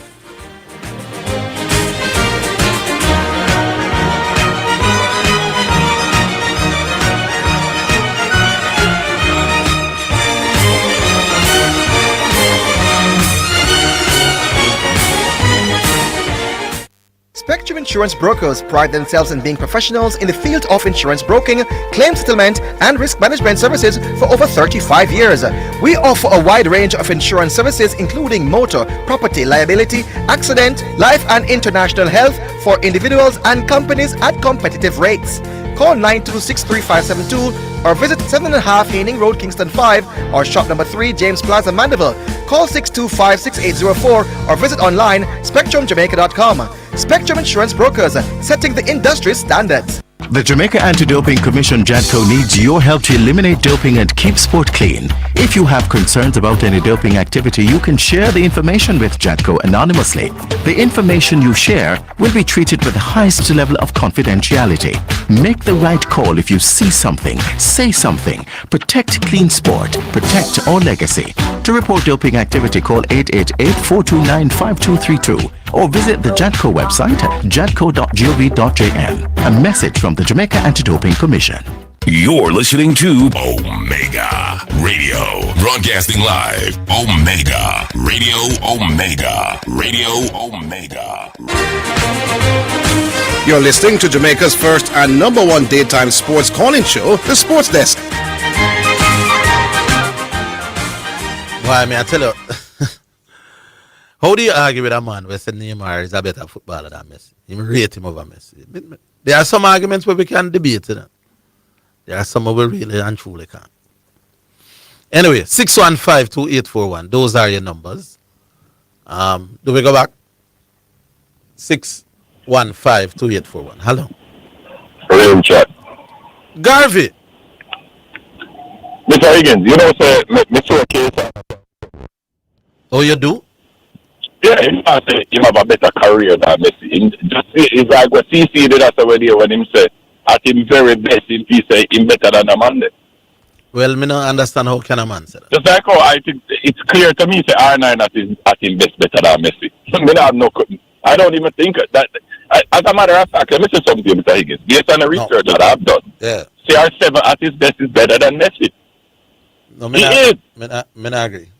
You know why? Let me tell you why, Mr. Higgins. Forget about what CR7 and Messi has done at international competition. See? You see that the same competition where they play every year in a La Liga or in a Champions League. For all the years they were together, Mr. Higgins. Cristiano Ronaldo outperformed him at both La Liga level and Champions League level. Especially, Mr. Higgins, when it comes to the very best games. I'll give you an example, Mr. Higgins. The year when Lionel Messi scored 91 goals, right? I think Cristiano Ronaldo scored something like 67 goals that year, right? But the title chase between both teams, Real Madrid and Barcelona, came down to that last match basically against each other, you know. Them call it, you can go check it, title deciding game. You know what happened in that game? No. Cristiano Ronaldo scored the game-winning goal while Lionel Messi was a non-factor. Why is Cristiano Ronaldo 91 goal where mix up? Why is he what? Why is Cristiano Ronaldo not generally considered in the GOAT conversation? In the GOAT conversation? Because before 2022, Cristiano Ronaldo, to me, would easily rank above Lionel Messi. The only thing make people come now, but you're not answering me. Lionel Messi. You're not business about what you say. Why you don't want to focus on what me I say? Me I tell you, because me I focus on what you say. Listen when me I say, Orville. In La Liga, Cristiano Ronaldo scored faster than him, better goal plus assist ratio. Champions League, same thing. The knockout round of Champions League, same thing. Me tell you already, you know. Remember, me put out the challenge. Me don't know if you want to take it up. You want to debate me who been a better footballer at Champions League level, Lionel Messi or Cristiano Ronaldo? You want that debate? I'm asking a very simple question. Say if you want that debate. I don't debate callers, my boss. Oh, so you have one single point that is not in the GOAT argument. That's why I'm care better than hold on. So the only point you have to say I'm care better than him at Champions League level and La Liga level is that. No, that's not the. I'm only asking a very. Is R9 better than Messi at World Cup level? Can I make that argument? Yes. Is R9 in the GOAT argument now? Closer to the GOAT argument. All right, we're done with you. Right, is Kylian Mbappe in the GOAT argument? No. Can I make the argument that he's a better World Cup player than Lionel Messi? Yes. We're done with you. Right, that's what we're done. But me can say something now. You sure easy that was, Mr. Higgins? It is not. Hey, you know the machines that are counters at the bank. Hold on, man. You know the counters at the bank. Gavi, you remember if you know the counters at the bank. Gavi, me I try my best for. Do you know the counters at the bank that counts monies? I'm trying my best to have a My counters are faster than those, sir. I'm just saying. Just listen. Go on, no, your time. Okay, good. I'm saying that the people who rate Messi as the GOAT are not just restricting their ratings of him. But me never come in a GOAT argument, brother. No, but if you're saying CR7, Keishan was not saying that Neymar is a greater baller than Messi. What am I saying? Just like CC is that at his best, they think he's better. So if you're better than me at your best, why are you not considered the best? Then you not say, then hold on. No, you would say Diego Maradona. Hold on. This is your argument. Yeah. This is your argument. You have said on this radio consistently, if you're talking about resume and length of career, you will give Lionel Messi the edge. But if you're talking about a better footballer in terms of minute-to-minute impact, you think it's Diego Maradona, right? No, I've said two things about Maradona. So why you have a problem? Let me tell you what I said, brother. No, because are two different. No, sir. Yeah, let me tell you what I said about Maradona now. What kind of machine are you split hair follicles? I said Maradona have higher highs and Messi have lower lows. So I understand at Maradona. You've also said that, and you've also said that if you're talking about resume and career overall and everything, no, I never. You give Lionel. You have said that if you had the choice to take one of them career, you would have taken. You probably would have taken Messi. Oh, no. But, club career. But hold on, a big man. Listen, me can't tell you what I'm saying. I'm saying Lionel Messi, but Maradona has higher highs for me at the World Cup level. No, what you say about the career? I said at the club level. With no, Messi, man, you never said that, man. You said overall, man. If no, I never said nothing about overall. Jesus. I never said.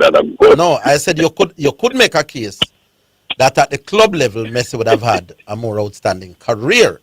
But a more outstanding career. Why you use the argument then? The amount of goals and the amount of accolades, Ballon d'Or. Hold on. The amount of goals and the amount of Ballon d'Ors. So hold on there. Like how Robert Lewandowski score will a goal and him is how many Ballon d'Or?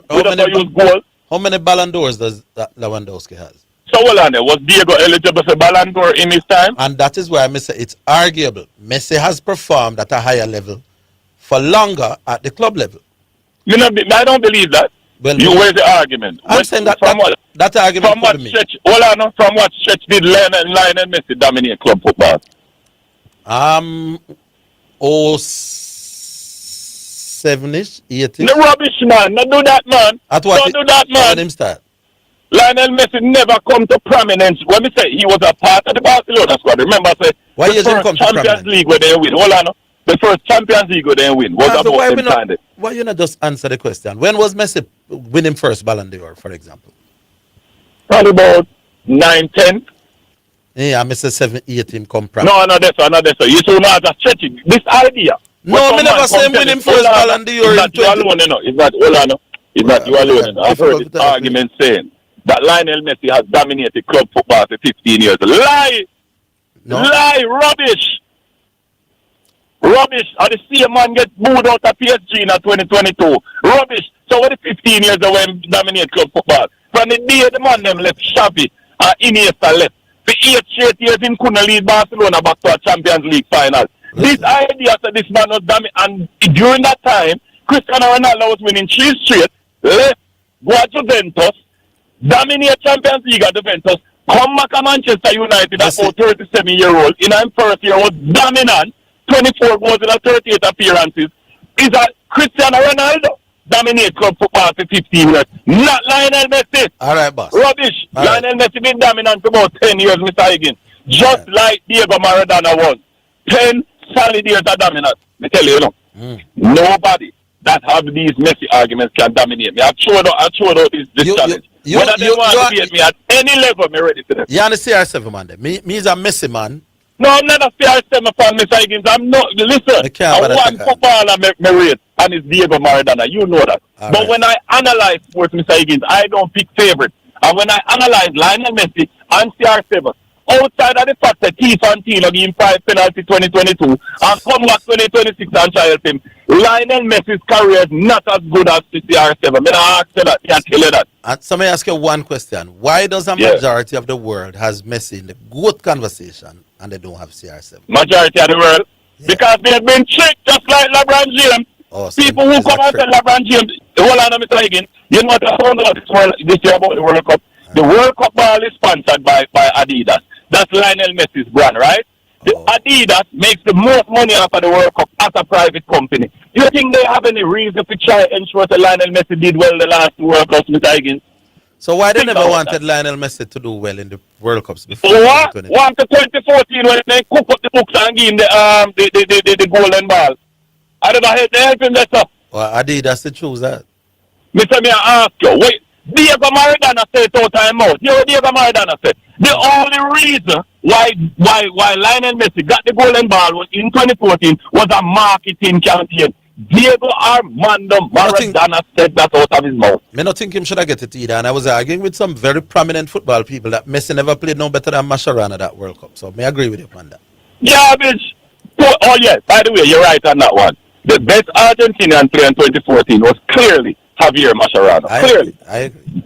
You see, Mota, you get it right, just like with the Mbappe. But the problem with you now is that when the Messians come, you back up like Bruno down the road. They back up when they come and say, Mbappe was not the best player in 2018, not even the third best player in 2018. And you make their slideshow. You know what I mean? Anyway, boss. I know that you can talk about it. I could discuss things with you, but you're a hard man to talk to because you don't give me enough chance. Yeah, the man, no. What you want to discuss? No, man. Go on. What is your next point? The thing about the West Indies, Mr. Higgins. Mr. Higgins, I keep telling you, nobody is saying that a fast bowler has to dominate on every surface for your team, the number one. That is my point to you, sir. This is QPR, and I agree with the man. Them. Why when India and Pakistan come out, we schedule them for them to schedule them? We not schedule India and Pakistan to QPR, no time. Carry them go to Barbados and Jamaica. When the teams that are good and fast bowling come out, that's a different thing. You don't bring them man they go down the show. Why is it always that way, Mr. Higgins? Why do we have to bring India to Trinidad? You know, always. India has when they're comfortable, big Indian population, and then familiar with the surfaces. Garvey, it is not true, man. India, what is that name? Pakistan, them not play at Jamaica too, man? No, Mr. Higgins, I thought it's only 2 matches. The last time when Pakistan come here, we not play them at Trinidad too. The last time Pakistan were here, they were in Jamaica and we win. No, I say how many matches they played. It wasn't one. But you said that we must bring them to Jamaica and that we never do. No, when you have to keep them on, not just Jamaica. If you give Jamaica one, give Barbados the next one. Don't put them in enough spin-friendly conditions, brother. And we all know that QPR is the most spin-friendly pitch. By the way, everybody knows that. When we beat them in Jamaica, it was a last wicked partnership with Seals and Roach. You remember? Yes. By the way, you know, it make no sense about it because the money makes 300 yards can be a spin friendly. When spinners are taking all the wickets from day one, and a test from day one, it is a spin friendly. All right, listen what me I say now. There's wickets that are spin friendly, and there are wickets that are not spin friendly. You know what I mean? Spinners can't go get wickets. This wicket for the first innings of the 2 games, spinners had to work hard for LP. That is not what I call a spin-friendly track. Any pitch where Warren can get 6 wickets for have to be a split because him can't hold cricket ball. And by the way, not because a straight ball hits the wicket due to the pitch not turning. The reason why the straight ball is able to hit the wicket is because they are expecting the turn. Yeah, but I watched the game. The ball wasn't ripping a lot in the first 2 days. So the Pakistanis weren't getting it to rip? Not a lot. Not in the first 2 days.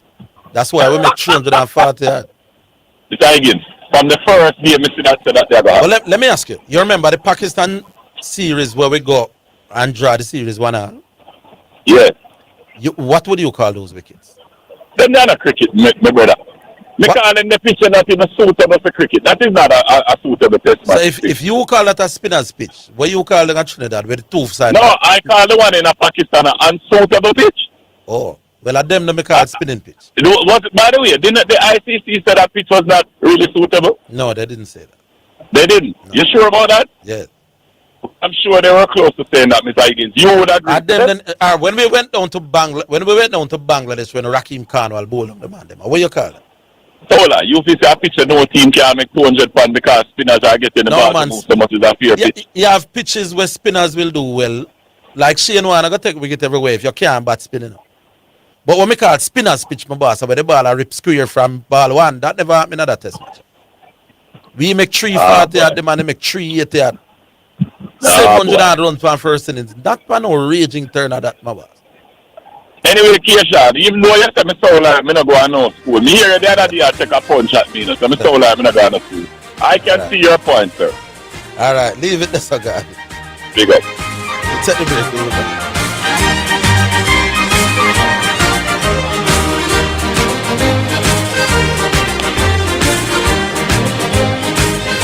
With Rely On from Hawkeye, you're never alone. Alert your loved ones, share your location, and connect instantly with our 24/7 monitoring center.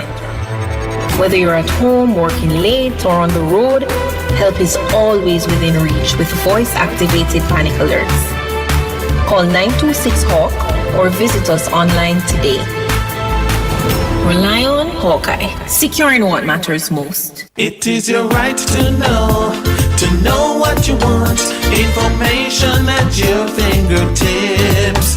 It's for the man in the streets, for those in business. Information for everybody. No hazard, so you can use it to develop your community. Your right to know information at your fingertips. A message from the Access to Information Unit.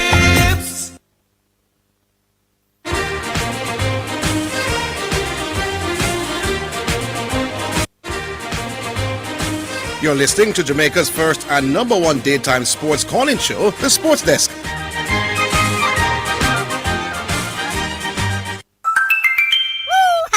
Text message. It's now time for text messages on the Sports Desk. All right, so we say one text, so go and take it.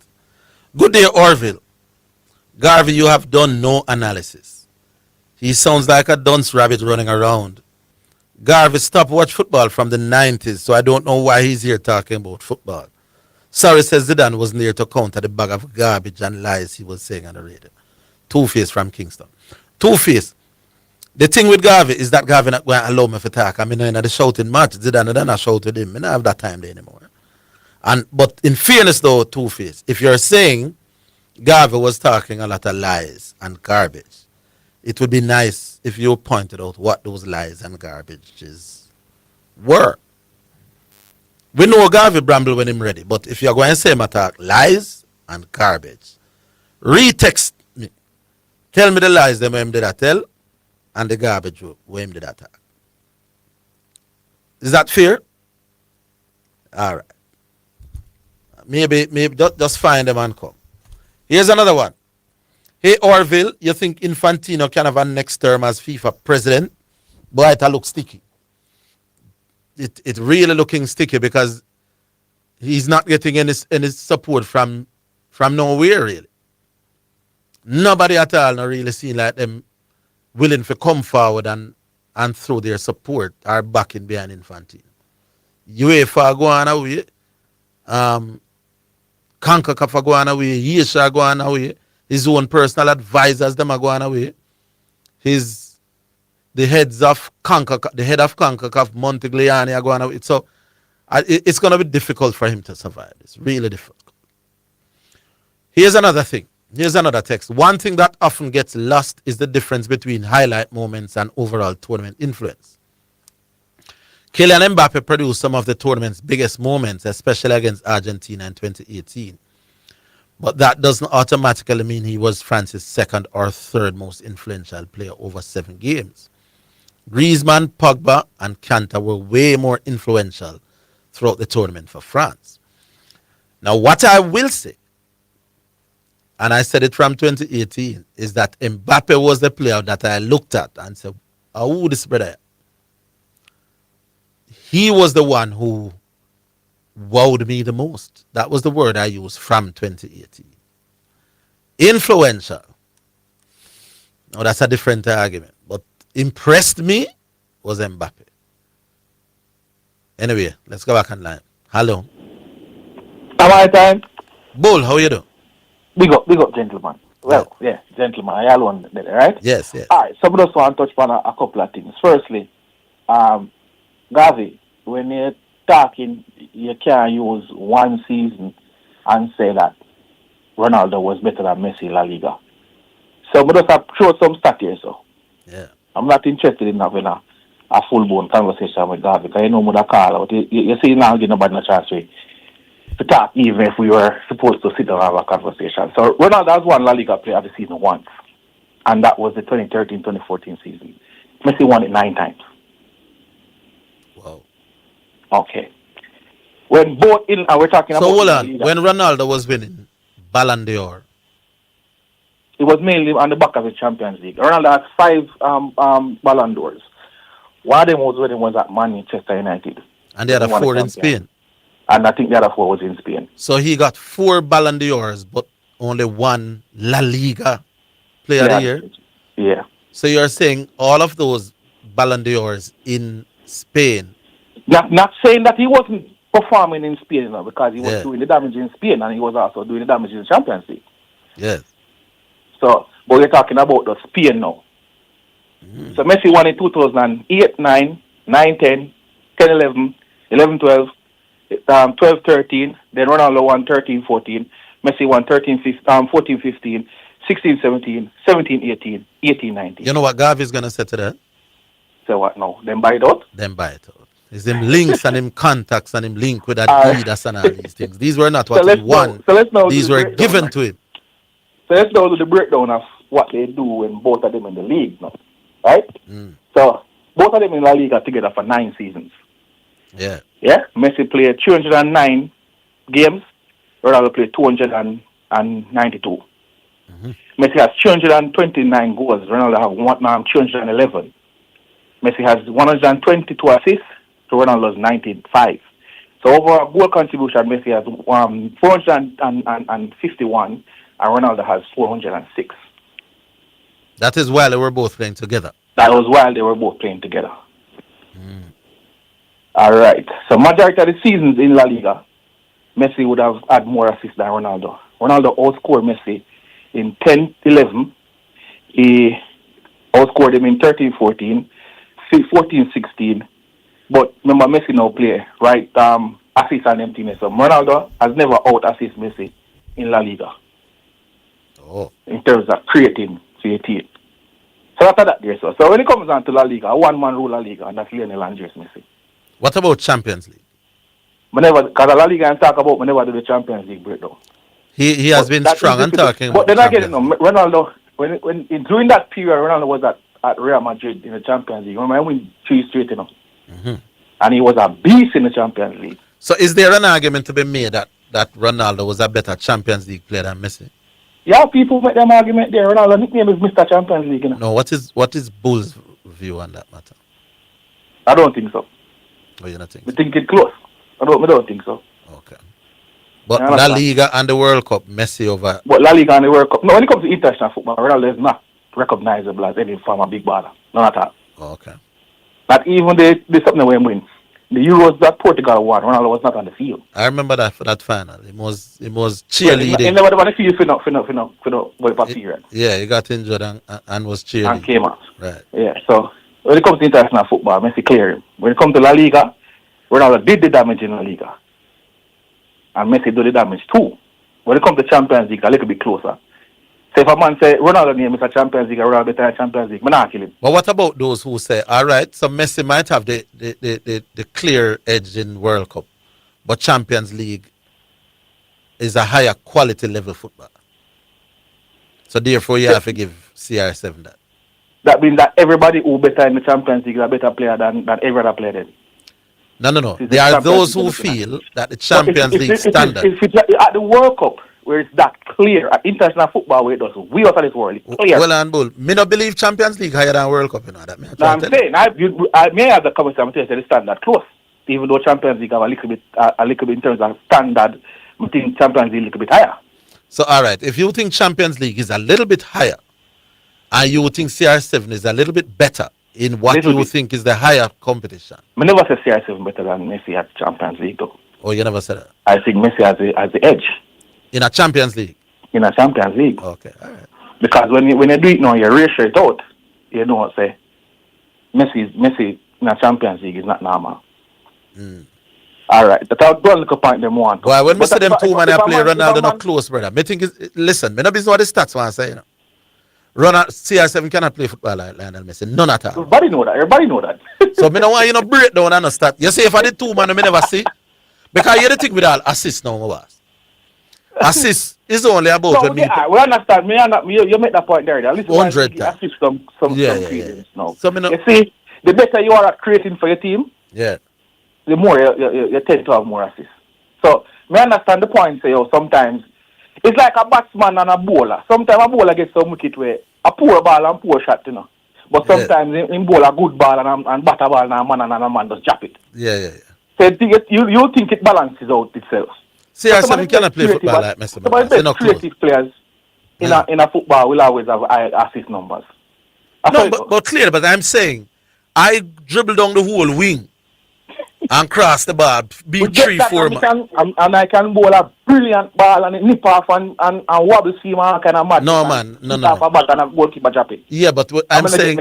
No. bowl a full ball and a man slap it over. No, but here's the difference. Here's the difference. And a man create and a man dive and catch it. Here's the difference in why I'm going to use stats in a football. Because people's roles differ. So I can dominate. Yeah, I get that. Then me make the point, no, sir. I can dominate a football game and don't assist nor score, you know. You cannot dominate a cricket game and not make no runs or not take no wicket. Well, that's true. That's the difference, big man. No, what I was saying is that sometimes these things balances out on the numbers. No. They can see. For you to be a dominant cricketer, you have to have enough wickets and enough runs. And also for you to be you can be a dominant. No, you can be a dominant footballer, I said.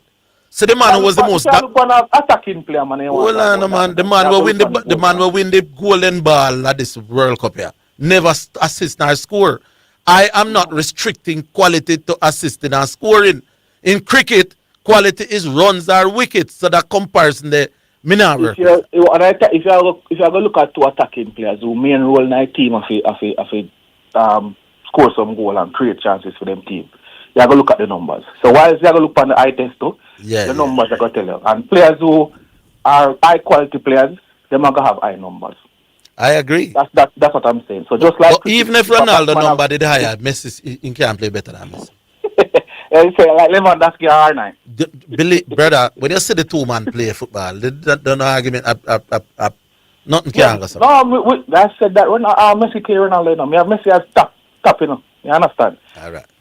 But because that said, based on the argument that I bring, me just say, yo, big man, you have to just careful. You have to do the research first before you say them thing here. All right. One season alone. Anyways, come back now to the local bar. Yeah. And the question you asked about the coaches.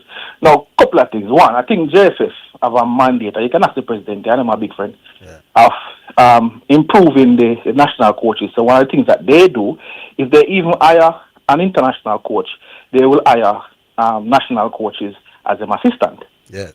And national coaches run the under, maybe they run the 15, 17, and the 20, right? Mm. So because the talent pool now is so small, because I don't think, because even the JPL, I would say talent pool, we are talking about experience along with the papers. Even the JPL, you realize some of the coaches them in the JPL, not all of them have them D license. If a coach is at Lion and him lose him work, next time Aaron get fired, next season he just go to our next JPL club. So they continue to rotate the same coaches, and that's our reason national team because the talent pool is so small. The talent pool of coaches. Of coaches so small. Yeah. So I think with the drive that they're doing now in terms of the D license and the C license and the B license, so maybe we'll start to see some more coaches coming to the free and in the national team. Not national team, but in the JPL. Mm. So they can have probably Austin now. So Austin qualifies this team later. If he was supposed to say, all right, this is your role now, you're the under-20 coach, and the JFF will say, all right, listen, want you full-time or Portmore say, listen, you can't do this, you know, because this is a big money maker for Portmore, you know. That 3 points for them lose could have make them qualify for the next round. There you go. You understand? So they might say, "Oh, listen, this can't happen, you know." So the national team now, if they want a coach from a club, they have to negotiate with that club, pay off the club coach contract, get the coach, and the club now has a bigger pool to work from. At the same I look on it from Bull. So you lick the nail. I don't even know if I'm saying it as eloquently as you are. If I'm a club owner, I'm paying you your bread and butter every month. National team comes a calling. Now it is the ambition of every Premier League coach to be national coach. Unless you have no ambition or nothing. Hello? Yeah, man, I'm here. Oh, me I hear the Yaba thing. Yeah. Right. So me I say now, me as the owner at your club, and me in the Caribbean Cup, because I would have known, based on how the schedule stay, that there is a possibility for you to be in the Caribbean Cup and you to be away with the under-20s.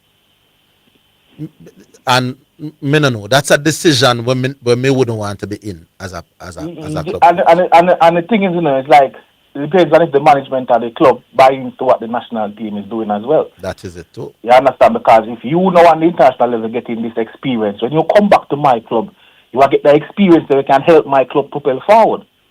Yeah. And then we come back to the talent pool. So if the national team come and say, "I want this man as the assistant," and sometimes depends, because sometimes the national team gone, and maybe during that period, I won JPL game. My pay depends on how much national team players you have gone. So when that come into play now, you have to buy out the contract from a coach. And it's to buy out the contract. Kat, we're still here in the yeah, but yeah. What is to buy out the contract? What do you mean? So you have to pay to get my coach. That's why you're going to world football. So if you want the... Hold on. The Yaba song comes up next, but I want you to explain that point a little bit. I'll give you a minute or two in the brief. Hold on.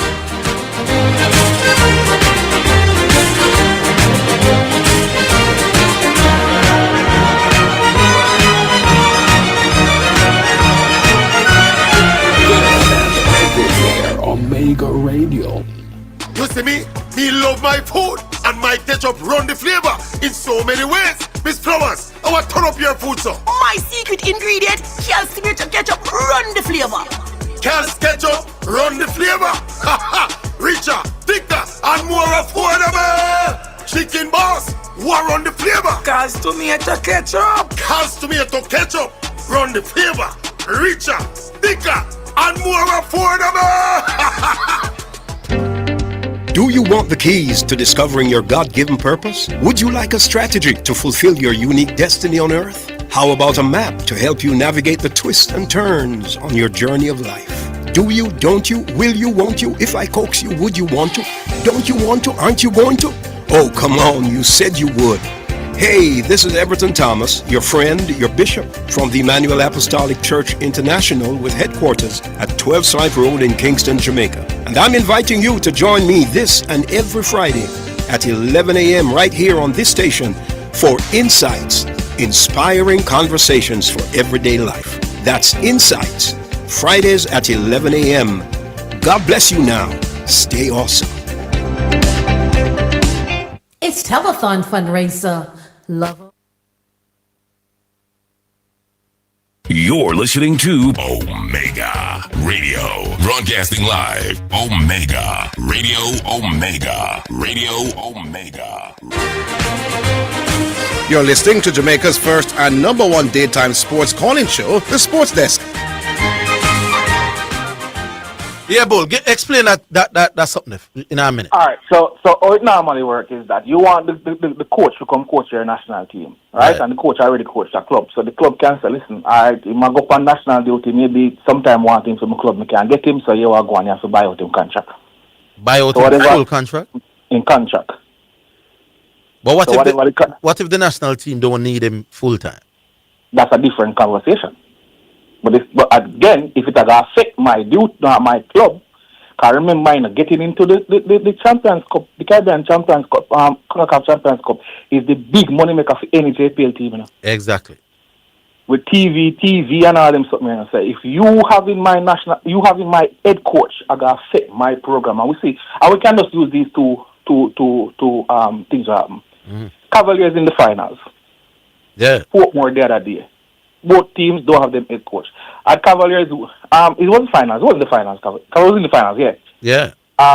So you're looking at those two, Cavaliers didn't win the final, sure. But what if it was a semi-final or whatever like that, and them don't have the head coach and them don't make it to the Caribbean Cup? That would be Cavaliers losing good amount of USD, Yeah, true.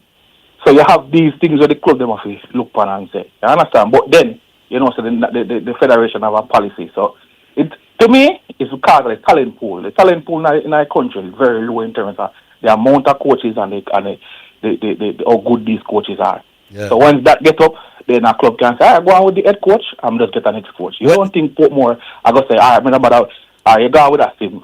Who them going to look for and to try get? That is why I said, is this because I never really used the word we use, talent pool. But I was saying, is this a function of a man who is good enough, given our context of what we call good, so that he's required on several different platforms? And is there any way around But then again, if enough coaches in there, and enough quality coaches, you mean? Enough quality coaches in there, where it can serve 14 JPL team, plus the much team in tier 2, plus the national team, then again, the National Federation is using the national team as a part of them coaches' education. Yeah. Because they hear them say it amount of times that the coaches, the one that them think brilliant. Moran Gardner was a part of the national team set up for how long, how much cycles. Same thing with what's his name? Andrew Pierre. He got Qatar. Not Andrew Pierre. What's his name? He got Qatar. Miguel and the Schaefer. You come now to the under 20 team. Astin there. Sometimes Fuzzy was it as well. So all of them. One of the time Jerry was associated with the team as well. All right, and there's this man. I think I was in company. Lenny Hyde and Dookie at one stage had So all the names that we can think about, and all these coaches are will be coaching a Premier League team as well. Yeah. Apart from Miran, I don't think Miran is coaching a Premier League team. Yeah, I know what you mean. So the real problem is that we don't have enough quality choose. We don't have enough quality. So both the Premier League club and the national team have to use the same small group. Yeah. So once we start that out with the coaches' education that is being pushed right now, we will start seeing things now. Is it that the Premier League clubs them not trust people outside of that something them about? All right, so Bull own a Premier League side and you just naturally have to turn to the name brand coach them. Sometimes I think they're not get enough smaller coach. Let me use my club now for example. We are used probably to me the man who should get coach of the season last year in tier 2. Which is who? Patrick. Yeah. I think what Patrick did racing last season should have been coach of the year, is coach of the year material if not nomination. Right. And once that man is available, a lot of clubs going to run at him. So the Premier League or team aspiring to get back into the Premier League or whatever. So you have them thing there. But again, sometimes the name and experience too, because when you have big name, some clubs will say that they might trust the coach I work with them. But they tried and proved and tested. Same thing happen in England sometimes. The team in a relegation battle, there's 3 coaches, them call for them in a relegation battle. There's a man called Big Sam, some other guys, Yeah. And Tony Clueless and them man known for take team out of relegation. Yeah. So once your team in a problem, Sean Dyche, them have a send for. So I just say it goes. You understand? But again, at the talent pool. All right, boss. Well presented. All right, so it is the second selection for the day. I know on a Wednesday afternoon, anytime after 3 o'clock is Yaba we go. This is Yaba with Love is Music.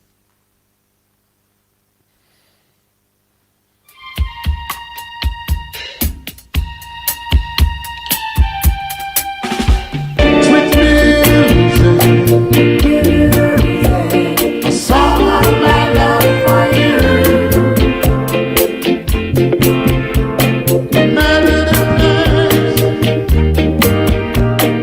From your heart to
All right, so that is Love is Music from Yaba.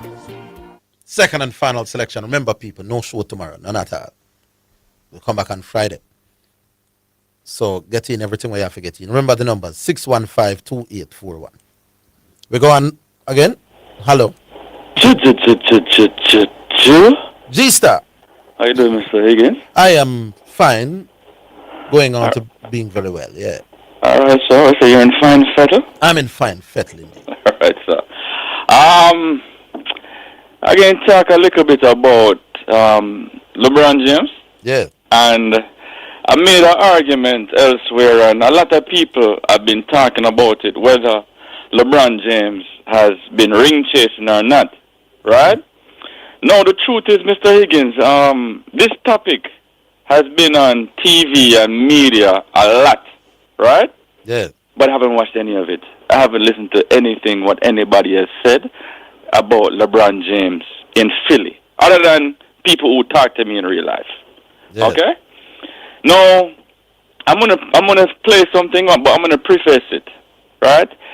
I'll preface it. It's Kobe Bryant talking about leaving teams. Now, it's very important to know that Kobe Bryant at some point asked to leave the Los Angeles Lakers, right? That's when you shocked now get on. No, this is after that. So this is when the team was doing poorly. This is about 2008, actually. The summer of 2008. He wanted to leave, and he was going to go to Chicago, but he has a no-trade clause, right? And he didn't like the trade packages that Chicago came up with. Basically, they wanted to trade Luol Deng for him, a player named Luol Deng, but he wanted to play with Luol Deng, right? So he didn't chase championships. When he was going to Chicago, Chicago was no great team. That's who? Kobe Bryant. But he had already won 6 rings at he had already won 3. He hadn't won his last 2 yet, right? So the Lakers weren't any good at that point. This is when Andrew Bynum was like a rookie or his Is second 5 year. rings Kobe end up with? Yes, but this is when he only had 3. Oh. He won his he won his 4th and 5th in 2009 and 2010. But this is 2008. What really happened was he wanted Jason Kidd. He wanted management to trade Jason Kidd for a player by the name of Andrew Bynum, and management said no. And he's like, I've had enough. I want out. Right? But what he's talking about now, you're going to listen to what he says, right? Work through this stuff together, and as a leader, you gotta be able to take the good with the bad, man. You can't just because the ship's sinking, all of a sudden I'm gonna jump off and swim to another ship like that. You don't do that. You heard what he said? Not because the ship is sinking, you go and jump to another ship. Right, you gotta take the good with the bad as a leader. Yeah. Right? So I said that to say this now, Mr. Higgins. Who is the great that you know has jumped ship to jump ship to jump ship to jump ship to jump ship to jump ship? Which great you know has done that in the history of the game? You're talking about the several ships, not just one to another. Right, not just You're talking about multiple ships. Multiple ships sinking, you're the captain, and you jump ship and swim to our next ship. Who's done that you know in the history of the game? LeBron James is the one has done it the most. Right. And this time, Mr. Higgins, I talked to a good amount of people. And you know, when I said that LeBron James is a ring chaser, you know what happens? They get upset. You know what I'm saying? You know what some people have said? Some people say, G-Star, did LeBron James join a super team? Mr. Higgins, I didn't want to do it, you know. But I'm here to do it now. Yes, LeBron James joined a super team, Mr. Higgins. Now I'm going to let you describe, Mr. Higgins, what does a super team consist of in your opinion? I'll give you my opinion after. All right, hold on. We're coming back after this.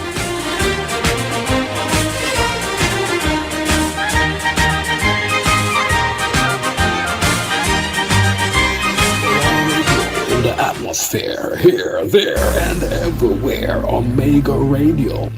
I love you, Lord. Welcome to the segment Just For You with Reverend Lennox Willis from Love Empower Ministries Deliverance Center. Thursdays at 3:30 p.m. USA time on Omega Radio. with a word of hope, power, and encouragement prepared just for you. That's just for you, Thursdays at 3:30 p.m. Be blessed. Of the goodness of God. The biggest gospel event of the year, The Ultimate Praise, featuring international gospel artist Petra Kay, international Grammy consideration artist, The Anointed Veil, the incomparable anointed voice of Kimala Brown Lowe, and many more worshipers. General tickets $50, $60 at the gate. VIP $100 on Eventbrite.com. The Ultimate Praise on August 16th. Gates open 5 p.m. Showtime 6 p.m. at Redeeming Word Christian Center International, 2800 West Prospect Road, Fort Lauderdale, Florida 33309. See you there. You're listening to Omega Radio. Broadcasting live. Omega Radio. Omega Radio. Omega. You're listening to Jamaica's first and number one daytime sports calling show, The Sports Desk. G, sir, I want to ask you something. When LeBron James decided to sign for Philly, was it then already known that Jaylen Brown was going to be at Philly? Yes, sir. Okay, well, if him know said Jaylen Brown round there, and Tyrese Maxey round there, and Joel Embiid round there, and him choose that, is a super rich team at the very least? No, not super rich. I did a little research, Mr. Higgins. You not take the ish? No, sir. Even though Embiid... No, it's concrete. No, man, concrete and steel. Super team. You what? Yeah. Joel Embiid is a former MVP. How many games did Joel Embiid play last season? He played about 38. Which means that him he was there in the playoffs the last 2 years, though. Him lame, though. But he was in the playoffs the last 2 years. Yeah, man, but is a potential lame? No, I'm sure he averaged over 20 points a game. But that's why I miss a ish still, you know, because Joel... Somebody tell me that they are one of the few teams now who can find 4 people with 20 plus averages, points per game. Yeah, they will be. Yeah. And that has probably never happened in the history of the NBA, where you have 4 players average 20 points per game the season before. It's at the very least, it's a super-ish team. No, it's not that, Mr. Higgins. You always try to water things down. Man, say me I water down the things. This is a super. He joined a super team. No questions asked. And I'll explain why. Was he going to go to Philly? Boy, I'm the opposite of Garvey. Go on. Hold on now. Yeah. When he was being courted by Philly, did he know that Jaylen Brown would end up at Philly? Mr. Higgins, you asked that question already. Jaylen Brown was already there.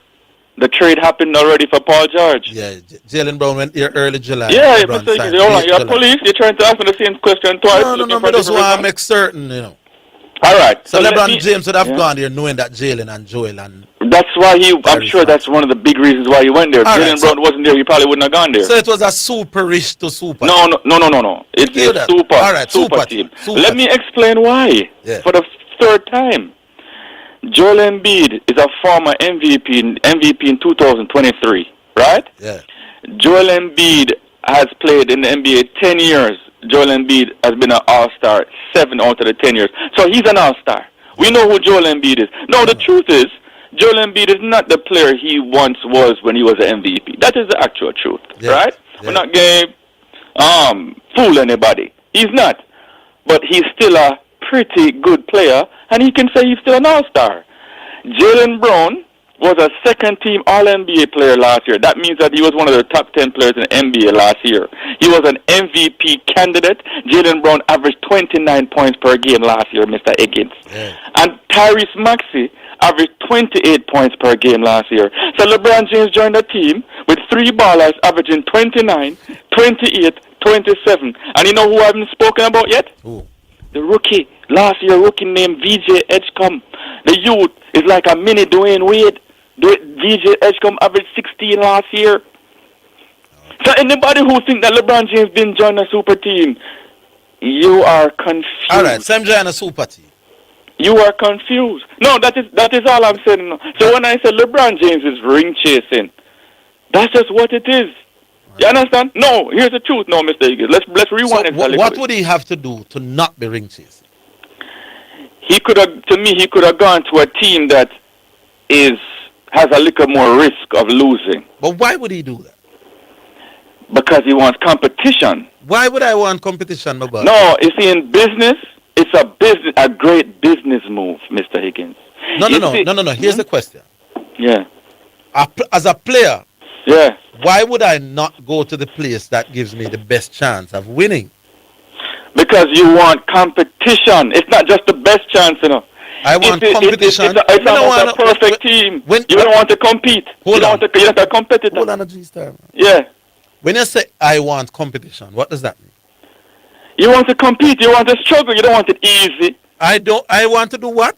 You don't want it easy, Mr. Higgins. Who don't want it easy? No, again, listen, if this is business, everybody wants a monopoly. No. Hold on, Mr. Higgins. No, man, a basketball matter. Why would I want basketball? Why would I want it hard?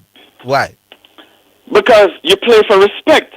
You play for money and you play for respect, right? How is it? So hold on, Mr. Higgins, let me talk, man. So at the end of the day, when you win your championship, you want people to respect you.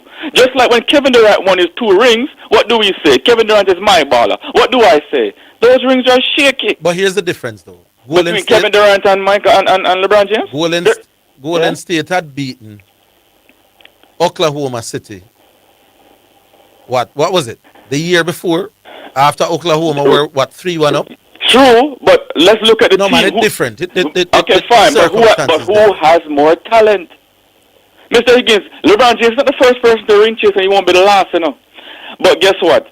Ring chasers are really for players at the end of their career who don't have nothing. No, you're saying that is LeBron James right now, right? Yeah. LeBron James is actually still a top 15 player in the league. LeBron James is no scrub. So you're saying that you would, if you were LeBron, you wouldn't want to go on a team where you think you have a genuine title shot? No, LeBron James is so great, Mr. Higgins. Any team that he goes to, he's going to elevate them and give them a chance at competing for a championship, right? But what I'm saying is he went to the very best team to do that. You're saying that without LeBron, Philly is the very best team? Not in the NBA, but they're a true contender to win the championship. They can win the championship without him. They don't need LeBron James to win the championship. They're that good. I just gave you the players who they have. VJ Edgecombe, Jalen Brown, Tyrese Maxey, Joel Embiid, and they have a bench. Are you blaming LeBron for going around a Philly? No. I can't blame a man for making his own choice. I can't knock a next man's hustle, right? But what I'm saying though, if you do win a championship, you cannot respect it as a Steph Curry in 2022 What's the difference in football? That is what I'm saying, Mr. Mbappe chose to go. You know what, Diego Maradona, because he won with Napoli. Yes. You understand that makes a difference. When you win a Europa Cup with Napoli as opposed to AC Milan, it makes a difference. That's what I'm talking about. When Mbappe chose to go to different culture. Football is a different culture. Real Madrid and Barcelona are the end game for football players. There's no end game for basketball players. So you wouldn't say Mbappe was ring chasing? There is a different culture. I don't even look at it that way. Cristiano Ronaldo went to Real Madrid, Mr. Higgins. You see, every little kid who plays football, they dream of playing Real Madrid at the end game. Real Madrid or Barcelona. You know why they chose to go to Real Madrid or Barcelona? Because they pay them the most money. Not necessarily. And they have the biggest, that's the biggest platform. Not only that. What? Because they are likely to win more things. Before La Decima, what Real Madrid did win? Before who? La Decima. What is that?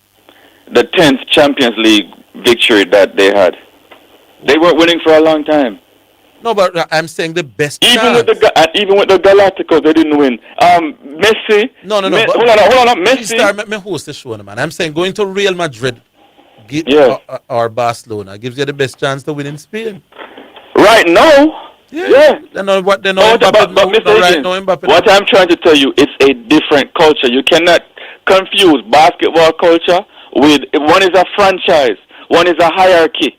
And Real Madrid is a hierarchy. They pay little teams, feeder teams to get the best ballers. That don't go on in the NBA. NBA is every team has the equal opportunity to win. That's not the case in Real Madrid. Every team in the NBA has equal opportunity to win?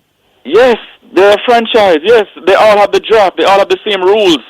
Manchester United have more money than Hull City, Mr. Higgins. Come on now. The budget for Man City is the same as the budget for Hull.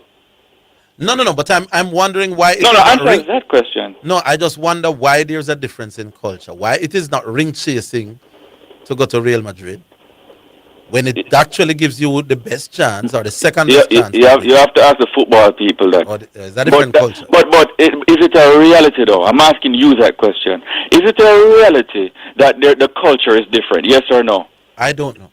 You don't know? I don't know why is the culture different in terms of. Okay, so when Henry got beat in the Champions League by Barcelona and then went to Barcelona from Arsenal, did anybody say that Henry was a ring chaser? That is exactly my. No, I am asking you. Did anybody say he was a ring chaser?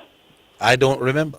Exactly, but I'm asking why is it different? Kevin Durant was a ring chaser, right? So the reality is, Mr. Higgins, the culture is different whether you like it or not. Okay. Right? So let's talk about the basketball culture. So in football, it is okay to sell your services to the team that will more likely guarantee a win. But in basketball, it's frowned upon. Because you want to be on the biggest stage, Mr. Higgins. Manchester United is the biggest stage. Arsenal is the biggest stage. Real Madrid is the biggest stage. Barcelona is the biggest stage. Players want to be on the biggest stage, getting the biggest amount of money. That's where the big money is. The big money is not that Watford. You think you're going to want a brother at Watford? That's a fair point. So you're saying going to Real Madrid has more to do with the stage and the money than the desire to win championships. And the glamour.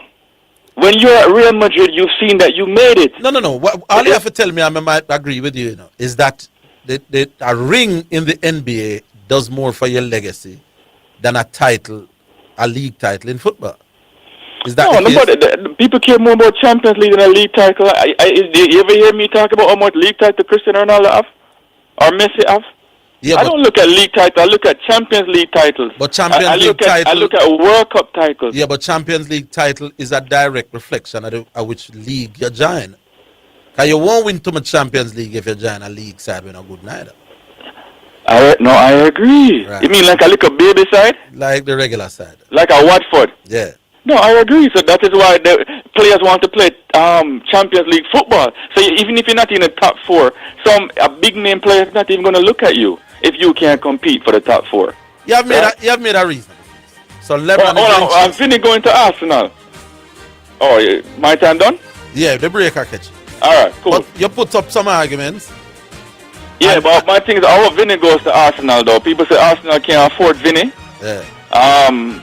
Let's hope it's not a smoke screen. I believe Vinny is using Arsenal to get a bigger contract and to get better wages, right? But I hope things fall through with Real Madrid and we can't get in because I don't think I've been watching Arsenal.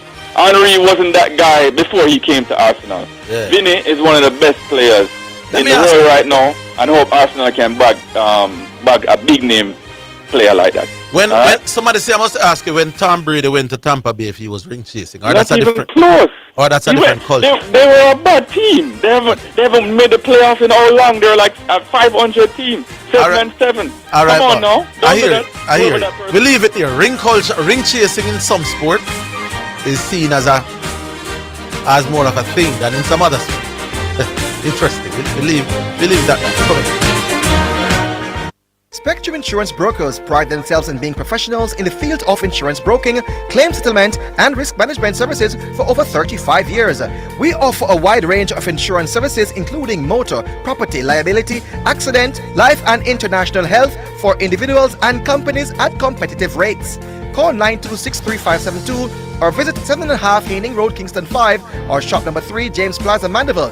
Call 625-6804 or visit online spectrumjamaica.com. Spectrum Insurance Brokers, setting the industry standards. The Jamaica Anti-Doping Commission JADCO needs your help to eliminate doping and keep sport clean. If you have concerns about any doping activity, you can share the information with JADCO anonymously. The information you share will be treated with the highest level of confidentiality. Make the right call if you see something, say something. Protect clean sport. Protect our legacy. To report doping activity, call 888-429-5232 or visit the JADCO website at jadco.gov.jm. A message from the Jamaica Anti-Doping Commission. Your Saturday afternoon has gotten better. Omega Radio Sports, 1 to 4 p.m. We give you updates, previews, reviews, and in-depth sports discussion. Our knowledgeable hosts and guests will have you glued to your radio with the latest sports topics and engaging conversations as we navigate the sporting landscape to keep you on top of things. That's Omega Radio Sports, Saturdays 1 to 4 p.m. Don't miss it. Tell a friend, call a friend, tell everybody. Omega Radio Sports is sponsored by Omega Radio Network. To sponsor this program, you can contact us at 876-204-9356.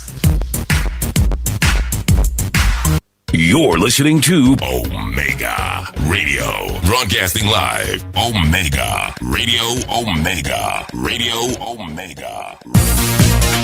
It's now time for Sports in a Minute, sponsored by Edgechem, Western Sports, Megamart, Spectrum Insurance Brokers, and D'Angelo Auto Spares and Accessories Limited.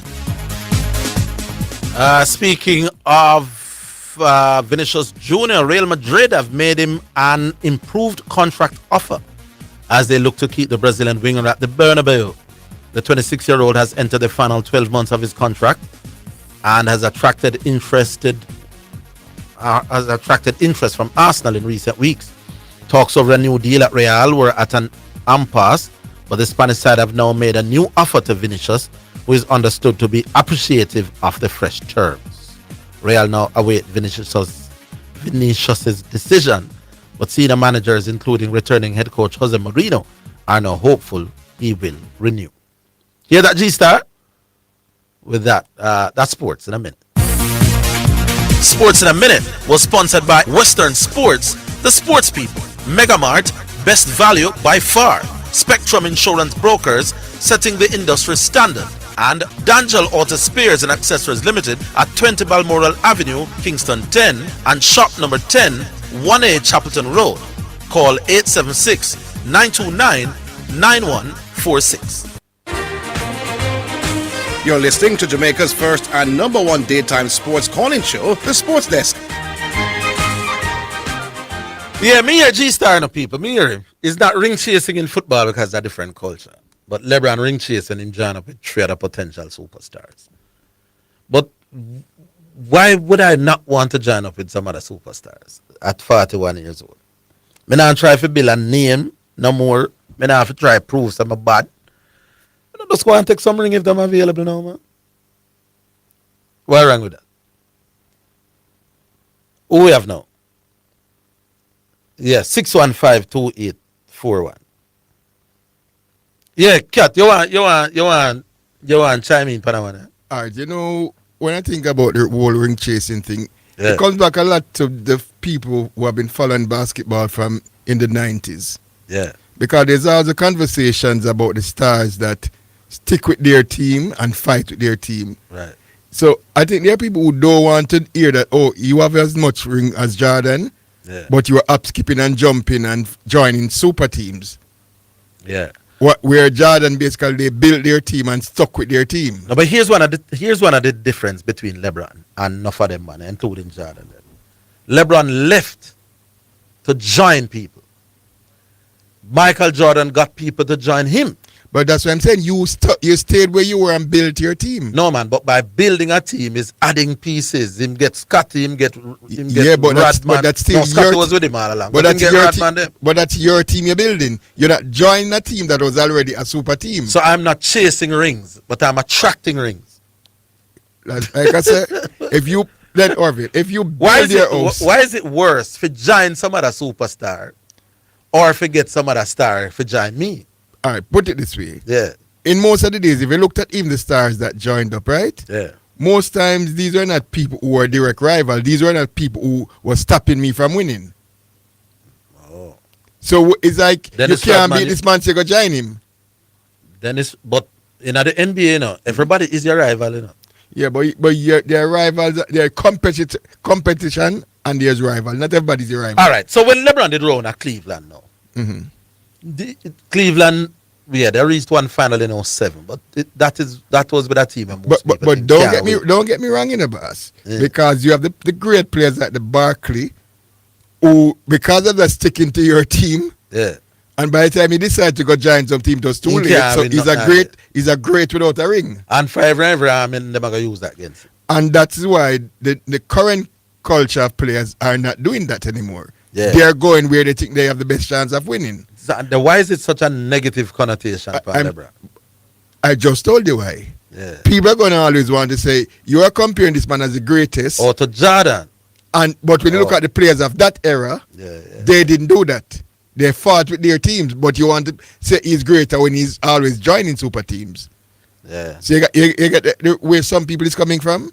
Yeah, I understand why they say that, you know. If I'm a player, I want to go the best place for me to win. Yeah. But if I'm also consider myself great, even though I'm going to go where I can win, I'd really like to be able to win where I am. But him not going down the Lakers unless the man can attract some other pieces down the Lakers. I mean, personally, if I was LeBron, I'd probably be going home to go see out my career. Back down where him can't get no more rings? Yeah, but I have some rings. I'm already considered among the greatest. But that I said, that's me. Everybody have different ambitions. I hear you. 615-284 people, this pre-independent show. If you don't call now, when I get show, we can talk going down towards 4 o'clock. I just believe LeBron has invited some of them criticism here, and some of them is unwarranted. Yeah, LeBron has said he's still continuing to chase. I forget the exact wording. But everything he does now, it can be perceived that he's trying to chase the ghost of Michael Jordan. LeBron has basically set up something, go on like Jordan, the same powder toss, the same number 23. The Jordan people, I'm not pressure LeBron, about this ring chase thing, You see, if LeBron did come and never did things to make people feel that he might push up himself against Jordan as just a regular man, the criticism wouldn't come down on him the way it is. You know what I mean? So LeBron has, in his own way, invited some of this criticism upon himself. Some of it warranted, some of it not. We go back online though. Hello. Dr. Professor Higgins. Dr. Professor Higgins in the house. Cobbler. Hello. Yeah, man. Hear me now? A Cobbler this. Yes. Yes, man. Cobbler Waga. Yeah, man. May I listen to the discussion, with the LeBron thing from the other day. Me hear Tracy say a little thing, and me send him a message, and me tell him say him not supposed to use LeBron age to be no factor because the man a play according to how him feel. Yes. Because me not think him feel old, that's why him still a play. And nothing wrong with what him do because him still a play at an elite level. Him still a outdo enough for the youngsters them. So nothing wrong if him still continue. Yeah.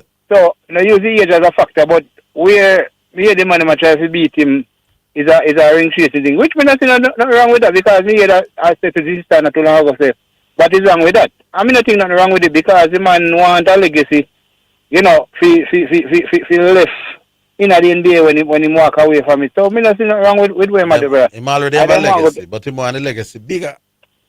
Yeah, man, that him a try to do. That's why I think him still a place to kind of stack up him stats, But and apart from that, LeBron just look like him genuinely love basketball today. No, man, I love the man. Yep, me hear it and mention a word, Mr. Higgins. Passion, yes, man. Then LeBron play for money now. LeBron play because the man has the passion for the thing. The man just want to play. And that's how it starts. Everything else we want after that is secondary to the fact that this man genuinely love basketball. All him youth them love it. Him want youth them play with him. If LeBron James could have get all him wife in the WNBA, he would have do it.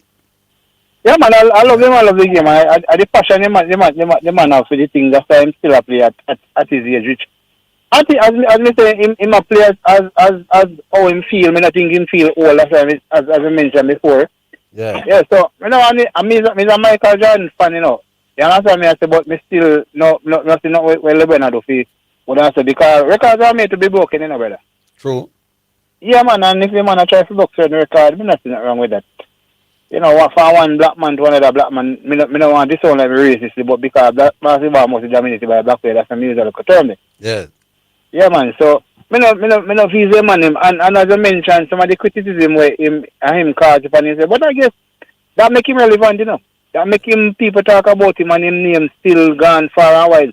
Because if people talk about every day discussion and both on social media and you know, made a house and all of that. What do you think happen? The man they must spread far and wide, brother. Yeah, the brand continues to be massive. Yeah, man. So I just one of them things, but me just cause big up the show still and big up Zidane in sound like him in the day still, but yeah, man. Big up Zidane. Take some and time. Me pass it the other day in a bus, come pick up me gift, you know. Oh, you get it, you get through. Yeah, man. But when me come, them say, no, you never forward it. So. Oh. Come me go up for you take. Just one exam the same day too. Oh boy, you sound like you're still doing the do as far as school and them stuff is concerned. Yeah, man. Mr. The school thing when me do a first week in a social work but things don't work out for me last one in terms of getting a job and then we me working at the health sector them have some opportunity where they must send back some people at school. So me just hold it with one and say it can't be nothing bad, you know? Yes. Kind of tough to compete with the Gen Z them, but so far me I hold my own and I give thanks because I know plenty of people get the opportunity to go at two Jamaica top university, which may have that distinction. So we give thanks. School is a great thing, my boss. Yeah, man. And going forward, you know, say another piece of paper they can show it make you more marketable and you know, 100%. people reach out to you more. Yeah, man. 100%. So bless up yourself and big up the show. All right, sir. Big up yourself. Yeah. Big up yourself. Yeah, man. No respect for Higgins. Yeah. All right, so that's Cobbler. All right, so the lines are open. We're going down to 4 o'clock. Independence tomorrow. What will you all be doing? Normally, you know, say Independence Day like tomorrow. I'm gone to the country, but I was in the country last weekend, people. So this time around, I may very well stick around in town. All right, how we staying, okay? 615-2841 or 676-6968. In case you are just joining us, I want to know. Oh, LeBron did say he's still chasing the ghost in Chicago. You can't mention them something there, brother. People will pressure you. All right, we go back online. Hello. Good afternoon, Mr. Higgins. How are you, Mr. Southey? I am here. I'm doing okay. Yes, sir. I'm doing fine as well. I want to talk to you about this ring chasing thing. Yes, sir. But first, I want to say, I told Mr. Garvey a while ago that 90% of what he said was rubbish and he wasn't based on any facts. But I want Garvey and others to understand that when they call the radio to speak on a topic, right? Mm-hmm. They speak to an international audience. And there are people out there who have some knowledge on the topic that you're talking about. Yes.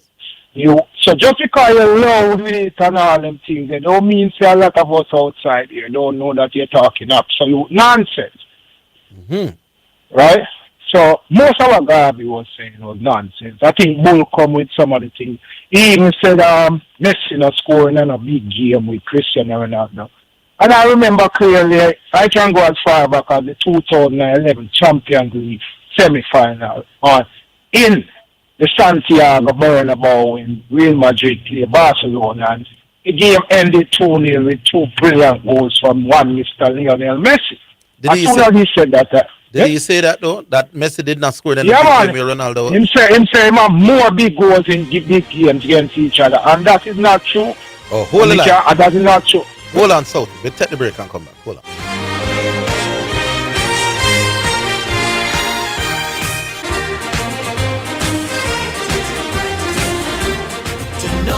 You want information at your fingertips. It's for the man in the streets, for those in business. Information for everybody. No hazard, so you can use it to develop your community. Your right to know information at your fingertips. A message from the Access to Information Unit. We all have people we check on. With Relan from Hawkeye, they can check on you too. Get alerts from your loved ones, share your location, and connect instantly to Hawkeye's 24-hour emergency response service. Whether you're at home, working late, or on the road, help is always within reach with voice-activated panic alerts. Call 926-HAWK or visit us online today. Rely on Hawkeye, securing what matters most. You're listening to Omega Radio. Broadcasting live. Omega Radio. Omega Radio. Omega. You're listening to Jamaica's first and number one daytime sports calling show, The Sports Desk.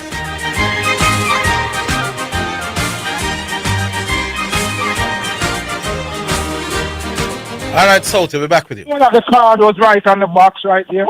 Salty, you're live. Careful. Yeah.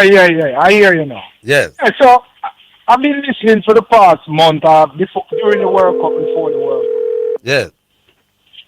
And there's always different topics surrounding Messi, whether it's Pele, Diego Maradona, Kylian Mbappe. The Cristiano Ronaldo thing is a thing where me not entertain. Me don't entertain that long time. But have you ever noticed that in every case, Gavi is against Messi, no matter who the player is? Gavi is against Messi no matter who. No matter which player it is. But the fact is that they are putting up Messi against some high quality player. You know, is that like they must say Messi I am versus saying, Walter the Bowman. fact is, Orville. Yeah. In every single case, no matter who the player is, Gavi is against Messi. Is that true? Am I lying or am I telling the truth? The context, though, is that they are putting up Messi against some of the real greats.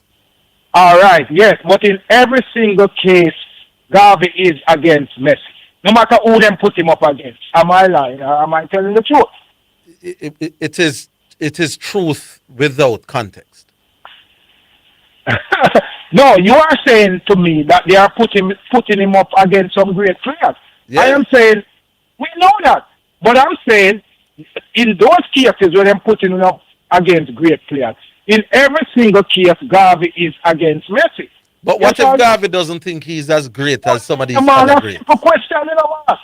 I'm just saying in every single case, he's against Messi. And I'm saying you're right. When they context. when they put him up against the great player that you are talking about, in every single case, Gavi is against Messi.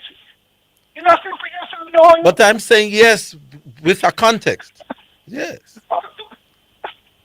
So in every single case, everybody that them put up their name against Messi, Gavi thinks that player is better, right? With good reason.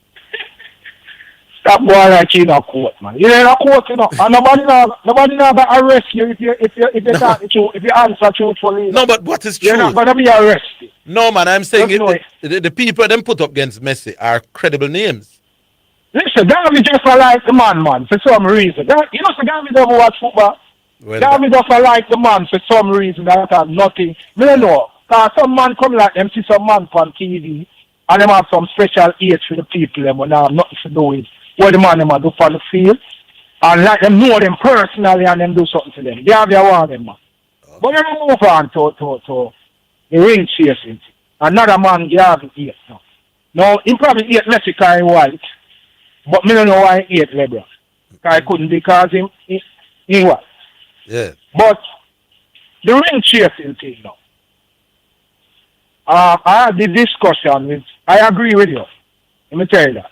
Because I had this discussion recently about Kevin Durant and them same ring chase, right? Mm-hmm.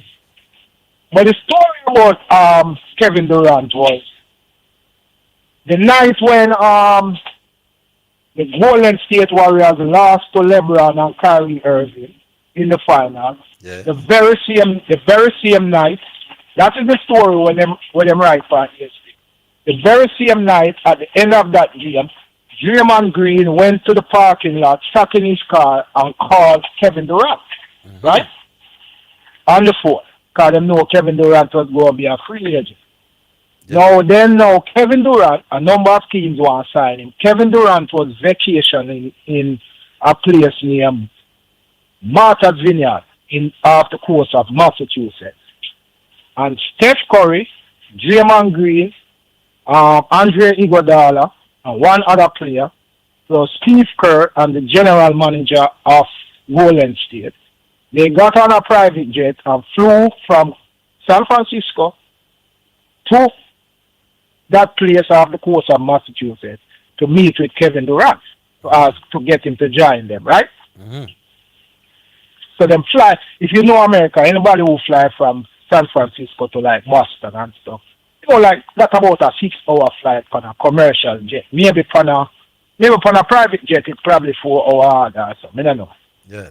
So I'm asking this person in the group, why is it that Kevin Durant is ring chasing, but Steph Curry and the man them who Kevin Durant is with Steph Curry had already won a ring, you know. Mm-hmm. But Mr. LeBron win ring already too. So why is it that they can fly across the country, which is the same question I just hear you ask the person a while ago at chat? Yeah. Why is it that they are allowed to fly across the United States to go which part this man there, bring them whole entourage, come beg him to join them, they when him join them, and him a ring chase, but them not ring chase. That me I said too. Unless they think chasing is where you run towards and not where you attract to you. But the reason why I'm going to give me now because LeBron and Kyrie check out them teeth, you know, and them realize, say, hold on, them money are bad. They're using chase in the literal sense, what you run after. And join. But with them flying across the country to meet with him, them sound like a them run after him. Well, yeah, you have a point. So, but the thing is, in order to polish some players' character, and I mean that people do this, you know, because they don't like certain people for certain reasons. You have people on the TV who, you have some man now go ever give LeBron praise because them thing are Michael Jordan. And just because I'm going to put up LeBron and Michael Jordan, and you know, if LeBron did go to Miami, which was one of the teams he would have considered, you'd hear say, I run him a run down. The Greek freak. Can't think say he can't go win the Greek freak, right? Yeah. Where would he go that it would not be seen as no ring chase once him left LA? Because LeBron, you know, at his age, he have 2 more years max to play, in my opinion. And the fact that he leave LA, more than likely, anywhere him go, with 2 more years to play, he not for play now. He have a bunch of money. Me hear the Virgin a while ago say, if I him, he would have go home. Why go home? You can stay at LA, your family there at LA, you live at LA. At LA, him live and him kids them go school, him daughter, him have a house over there. If him just want course, like go at him own town go course, you know just stay at LA and course. All right, sir. So basically, if you have 2 more years to play, you not say 2, probably 3, but 2, maybe. Obviously, your thing where you are going to do in them 2 years there, and you still play at a relative high level. It's try to win something in 2 years. What's wrong with that? Nothing wrong with it for me. But so, Cats, we have one, somebody we are big for come on. Bless up, man. But we appreciate the point. All right. Is ring chasing only where I go or who I attract towards me? Was Steph Curry them not ring chasing as well? That's a great question. Hello. Hello. Chester. Yes, man. Big up yourself, Orville Higgins. You're a new caller? Yes, man. New caller. Chester. Chester, your name. I think when you said Chester, down in Manchester, you're there. Chester. And we can say Triple M. All right. Manchester High, Manchester United, and Manchester. All right. So you're called literally from Manchester. All right, Manchester. What say you? Time shot. No, you're called from Manchester, England. Oh, I think I don't have man there. No big place you call from, man, over Manchester. Yeah. Then with your accent, the brother, you should have said, I call you from Manchester. No, man, when we get a chance to break out of that, we have to break out of that, man. All right, boss. Big up yourself. Yeah, me call you, me have a chat little cricket with you, because when you're from your got church teachers college, them time that we have a Chester. Oh, yeah. But, I know we make the term ring chasing, the boss. Of course, we can reason it and we can say whatever we want to. But I know we make the term. And if they coin the term from somebody chasing or going after something, who am I or who are you for us to change the term? We can always argue with, say that we should or we should not call it this or we should call these persons who are doing the opposite. But the example that Southie gave, where Golden State did everything in their power to run down Kevin Durant's signature, is that ring chasing in inverted commas. But what I am saying, it could be ring chasing. But what I am saying, the term was coined based on something. Okay, I hear you. Yeah, the term was coined based on something. But should the term include getting people to join you and not just moving? All right. There Should. you go, my boss. We could always say should or could. Yeah. Or could we add? Yes. But however, what it is the person who are going after. All right. So, all right, quick question. In your opinion, who is the fastest bowler you have ever heard of or seen in schoolboy cricket? In schoolboy cricket? Yeah. Boy, that's a difficult one to call. Because I wouldn't face a lot and I don't take what I hear. No, seen. All right, the fastest schoolboy was a see bowl cricket ball. Yeah, not necessarily face. Boy, it's a difficult one. Maybe a youth named Wade Allen we used to go Manchester. You remember Wade? We call him Fitter. What kind of question? True, you come from Manchester. Allen. That come to mind. But not Smith Allen. Yeah, man, we did slippery. I would have batted against Wade them time. Him did nippy. But I wouldn't say him at the fastest, but he would be up there. Why you ask that? I hear me praying. I hear man one name Paul Tomlinson. Your phone sound fuzzy, man. Oh. Yeah. All right. Make sure we can fix that. All right. So Wade Allen from Manchester, I would have faced him a little bit in Manchester when we are training for Manchester Parish team. And yeah, me I say I wait me a pre R1 when name Paul Tomlinson. Paul Tomlinson now from down at Westmoreland now. I would have batted against him as well. So two good candidates there. Yeah, I them miss in my time. Yeah. In my yeah. I want to tell you, the fastest teenager I may ever face though is none out of these two. Is a man named Joseph Grant. Yes, man, we know Joseph Grant. We call it strong dance, but Joseph and me grew up in the same community now, so we wouldn't play high school against each other now. We were teammates. Oh, but Joseph Grant. Joseph Grant a Westmoreland man? Then up same primary school, man, same district, everything. No, and Joe eventually got open bowling with Jamaica and thing. You think he was an Englishman? No, man, me think of Mobile, man. No, man, him didn't live in Mobile. Him play for, man. No, him play for Westmoreland too, man. Joseph Grant go to the same primary school that I went to. Grew up in the same district. Oh, okay. So if you ask me who are the fastest young boy I may ever see leg out our face, a Joseph Grant, me would have said. Yeah. I play with him too, and I play against him. But as me I say, I thought he was a Mobile man because I St. James. Me know him play for. No man, I can't remember him a play for Westmoreland. Westmoreland, he played several games for Westmoreland. Yeah. You know what? Okay. You know what in Chun Chun? Michael Salmon. Yes. Iman Chun Chun. Iman Chun Chun would have played some games for Westmoreland. I was a Westman through and through, man. Oh, okay. Yeah. And I honestly think Wade Allen had gotten a raw deal in terms of Jamaica cricket. Well, we could talk about that at another time because you may very well be onto something. But we have to leave it there. So you hear the program done. Okay, all right, boss. Respect. Big up yourself. But you have to call more often, though. I like when the man them we got foreign call, but you have to come with a little accent next time. No, man, we not deal with the accent thing, man. I joke, man. I appreciate you. Good to hear from you, Mr. Chester. And looking forward to hear more from you. Big up. All right, cool. All right, so that's it, people. Remember, there's no show tomorrow because of Independence Day. Enjoy yourself, eat and drink well, but always be careful. Big up to all of the people who took the time out to call the show. Big up to Mr. Richard Cat Anderson for doing duties on the other side. Not just as a technical man, but doing what he should be doing more of, contributing his voice to the program. Because Cat always have some interesting views. All right, join us on Friday when we will be back to do it all over again. Until then, name is Orville saying so long. That's the Sports Desk for today. Remember to tune in and participate on the Sports Desk Mondays through to Fridays 1 to 4 p.m.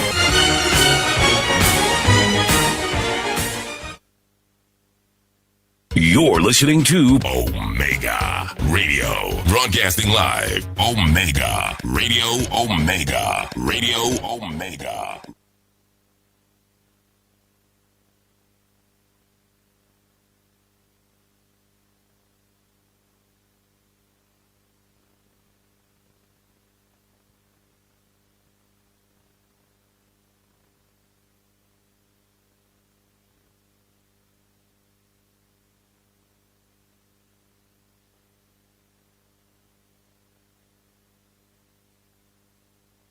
The Omega from the Omega Church there at 11030 Wiles Road, Coral Springs in Florida. Welcome, my sister. Happy to meet you, happy to greet you. Yes, man. Excited. We are so excited. In the end, it will get better. Thank you.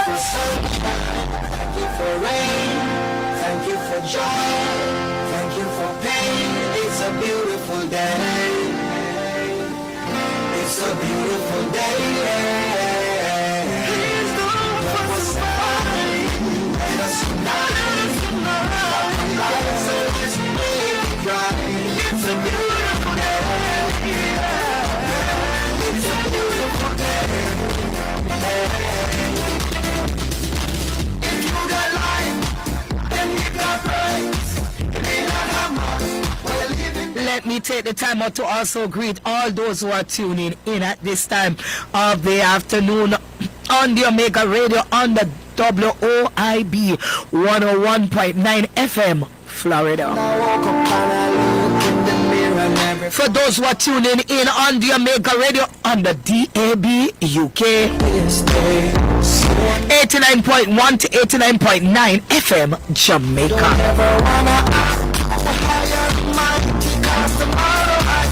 So guess what? As I get a little further down in the evening, I will have a question that I am going to throw out and for somebody to win a gift bag. Now I get to understand that Bishop did it this morning and somebody won one. It's from St. Mary's Banana Chips Company. Yes, where it says where good things happen. So you know my parish that, don't it? I've been to the banana place. I used to have family that work over there, and so I got the opportunity of going there and see the process and how things is done, all from the bananas and the banana tree, how they try to protect it, and all these little things. Yes, man. So you know there is a gift bag that somebody are able to win, and because tomorrow is Jamaica's Independent Day, I will be asking an independent question when I'm ready. Alright, so you gear up yourself. If you think when I ask that question you know the answer, then you give me a call. Number for you to call is 876. So that's our local number, 876-613-9129. And our WhatsApp number for you to call is 876-319-1148. It's a beautiful day. It's a beautiful day.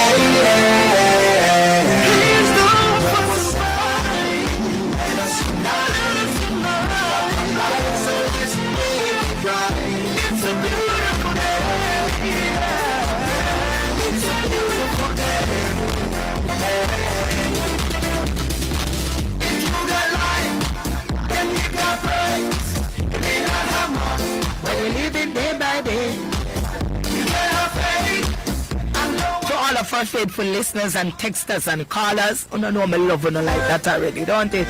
Big up on yourself on this hot afternoon. When I say hot, I'm not joking. I mean hot, sizzling. It may not be the way I want it to be, but I thank you for every situation that made me good and bad friends that came into my life, and those who are still here today.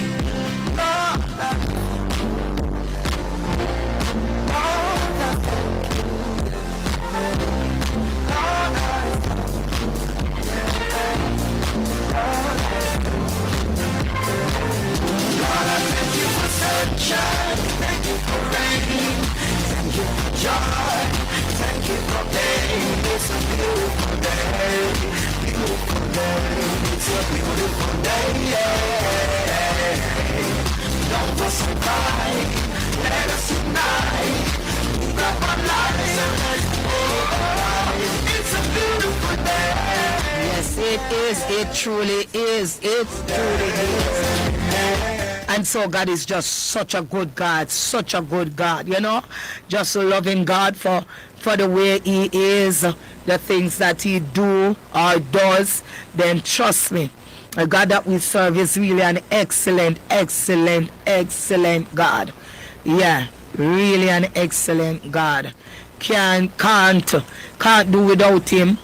Can't say God haven't been there. Yes, God has been there in many cases, more than one time. You can attest, you can testify to it. Yeah, that God has been good. So let me put in my first announcement for the afternoon, and it's Omega Radio and Omega Church presents Jamaica Independence Prayer Breakfast. This is our second sitting. This is hosted by Bishop John Wayne Manning and Pastor Elizabeth Manning under the theme One Nation, One People, One Prayer. This is for Thursday, August 6, 2026 at 6 a.m. in the morning at Emancipation Park, Kingston, Jamaica. God is good.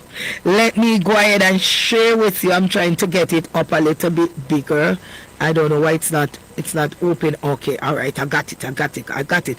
So it's a national prayer gathering for Jamaica's peace, unity, leadership, and prosperity.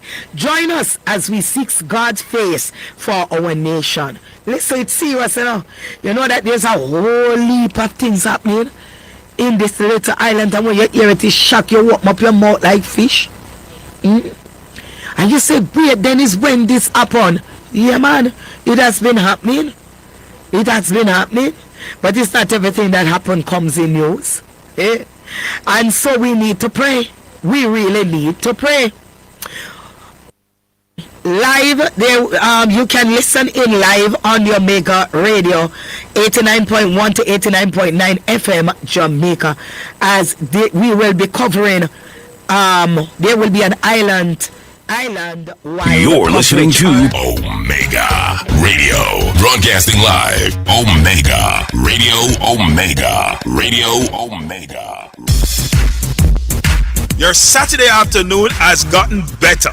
Omega Radio Sports, 1 to 4 p.m. We give you updates, previews, reviews, and in-depth sports discussion. Our knowledgeable hosts and guests will have you glued to your radio with the latest sports topics and engaging conversations as we navigate the sporting landscape to keep you on top of things. That's Omega Radio Sports, Saturdays 1 to 4 p.m. Don't miss it. Tell a friend, call a friend, tell everybody. Omega Radio Sports is sponsored by Omega Radio Network. To sponsor this program, you can contact us at 876-204-9356. Do you want to go deeper in the Word? If yes, then join me, Prophetess Denise Sang, every Wednesday at 11:15 a.m. for the Crossover Experience, where we will go beyond the surface, exploring the keys to kingdom living for a successful spiritual life in a real world according to the Word of God. That's the Crossover Experience on Wednesdays at 11:15 a.m. Going through a storm, but I won't go down. I hear your voice carried in the rhythm of the wind to call me out. Truth, yeah. Talking about the truth. This is Heather White Davis McDonald, and I'm inviting you to join me Tuesdays at 11:30 a.m. to 12 midday for Let's Reason. We will be reasoning on real life issues with real people. So join me and be blessed.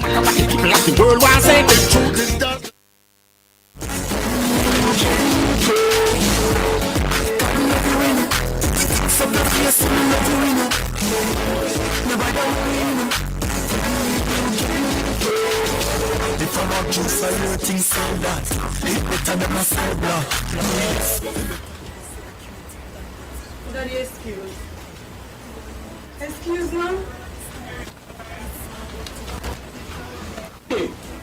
How much time I got?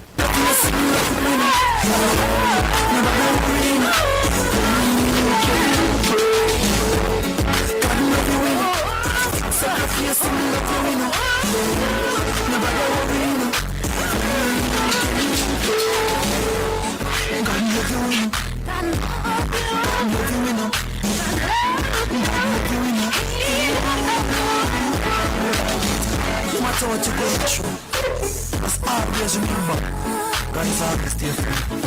No matter the little depression, when I mean the suicidal thoughts, just stay focused. Reason with the Almighty God is always there for us. Understand? Yes, it's just God love you, winner. Stop your place and love you, winner. Nobody worry, you know. God love you, winner.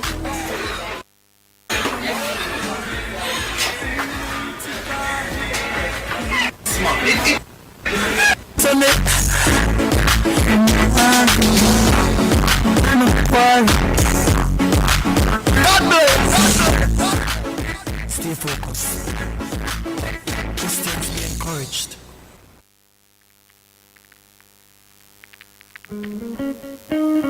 God has smiled on me. He has set me free. Oh, God has smiled on me. He's been good to me. God has smiled on me. Been smiling on me. He has set me free. Oh, God has smiled on me. He's been good to me. He's been good, yeah, yeah.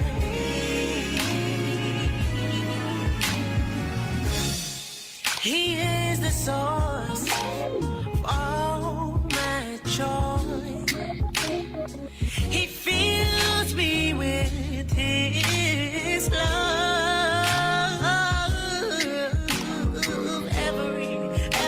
Everything that I ever needed. See, the Lord sends it down from above. God has smiled on me. He has set me free.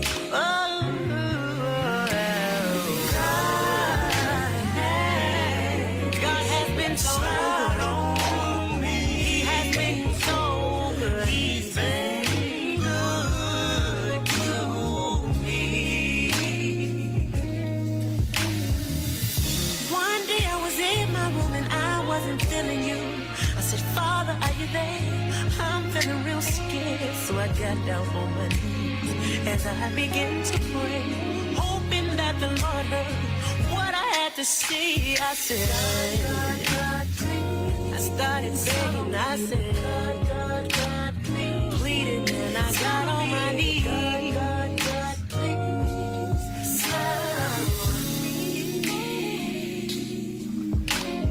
So as I began to cry, he said, I've never left your side. I've been right here all along, so you can dry your eyes. Keep seeking me like I knew you would, praising me like you know you could. That's when I realized that he's so good. My God is good. He's been good to me.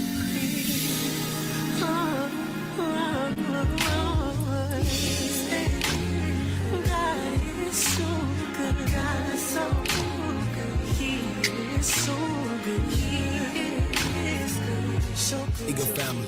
This week, someone told us they turned on Omega Radio heavy-hearted and prayer met them right where they were. That's why this station exists.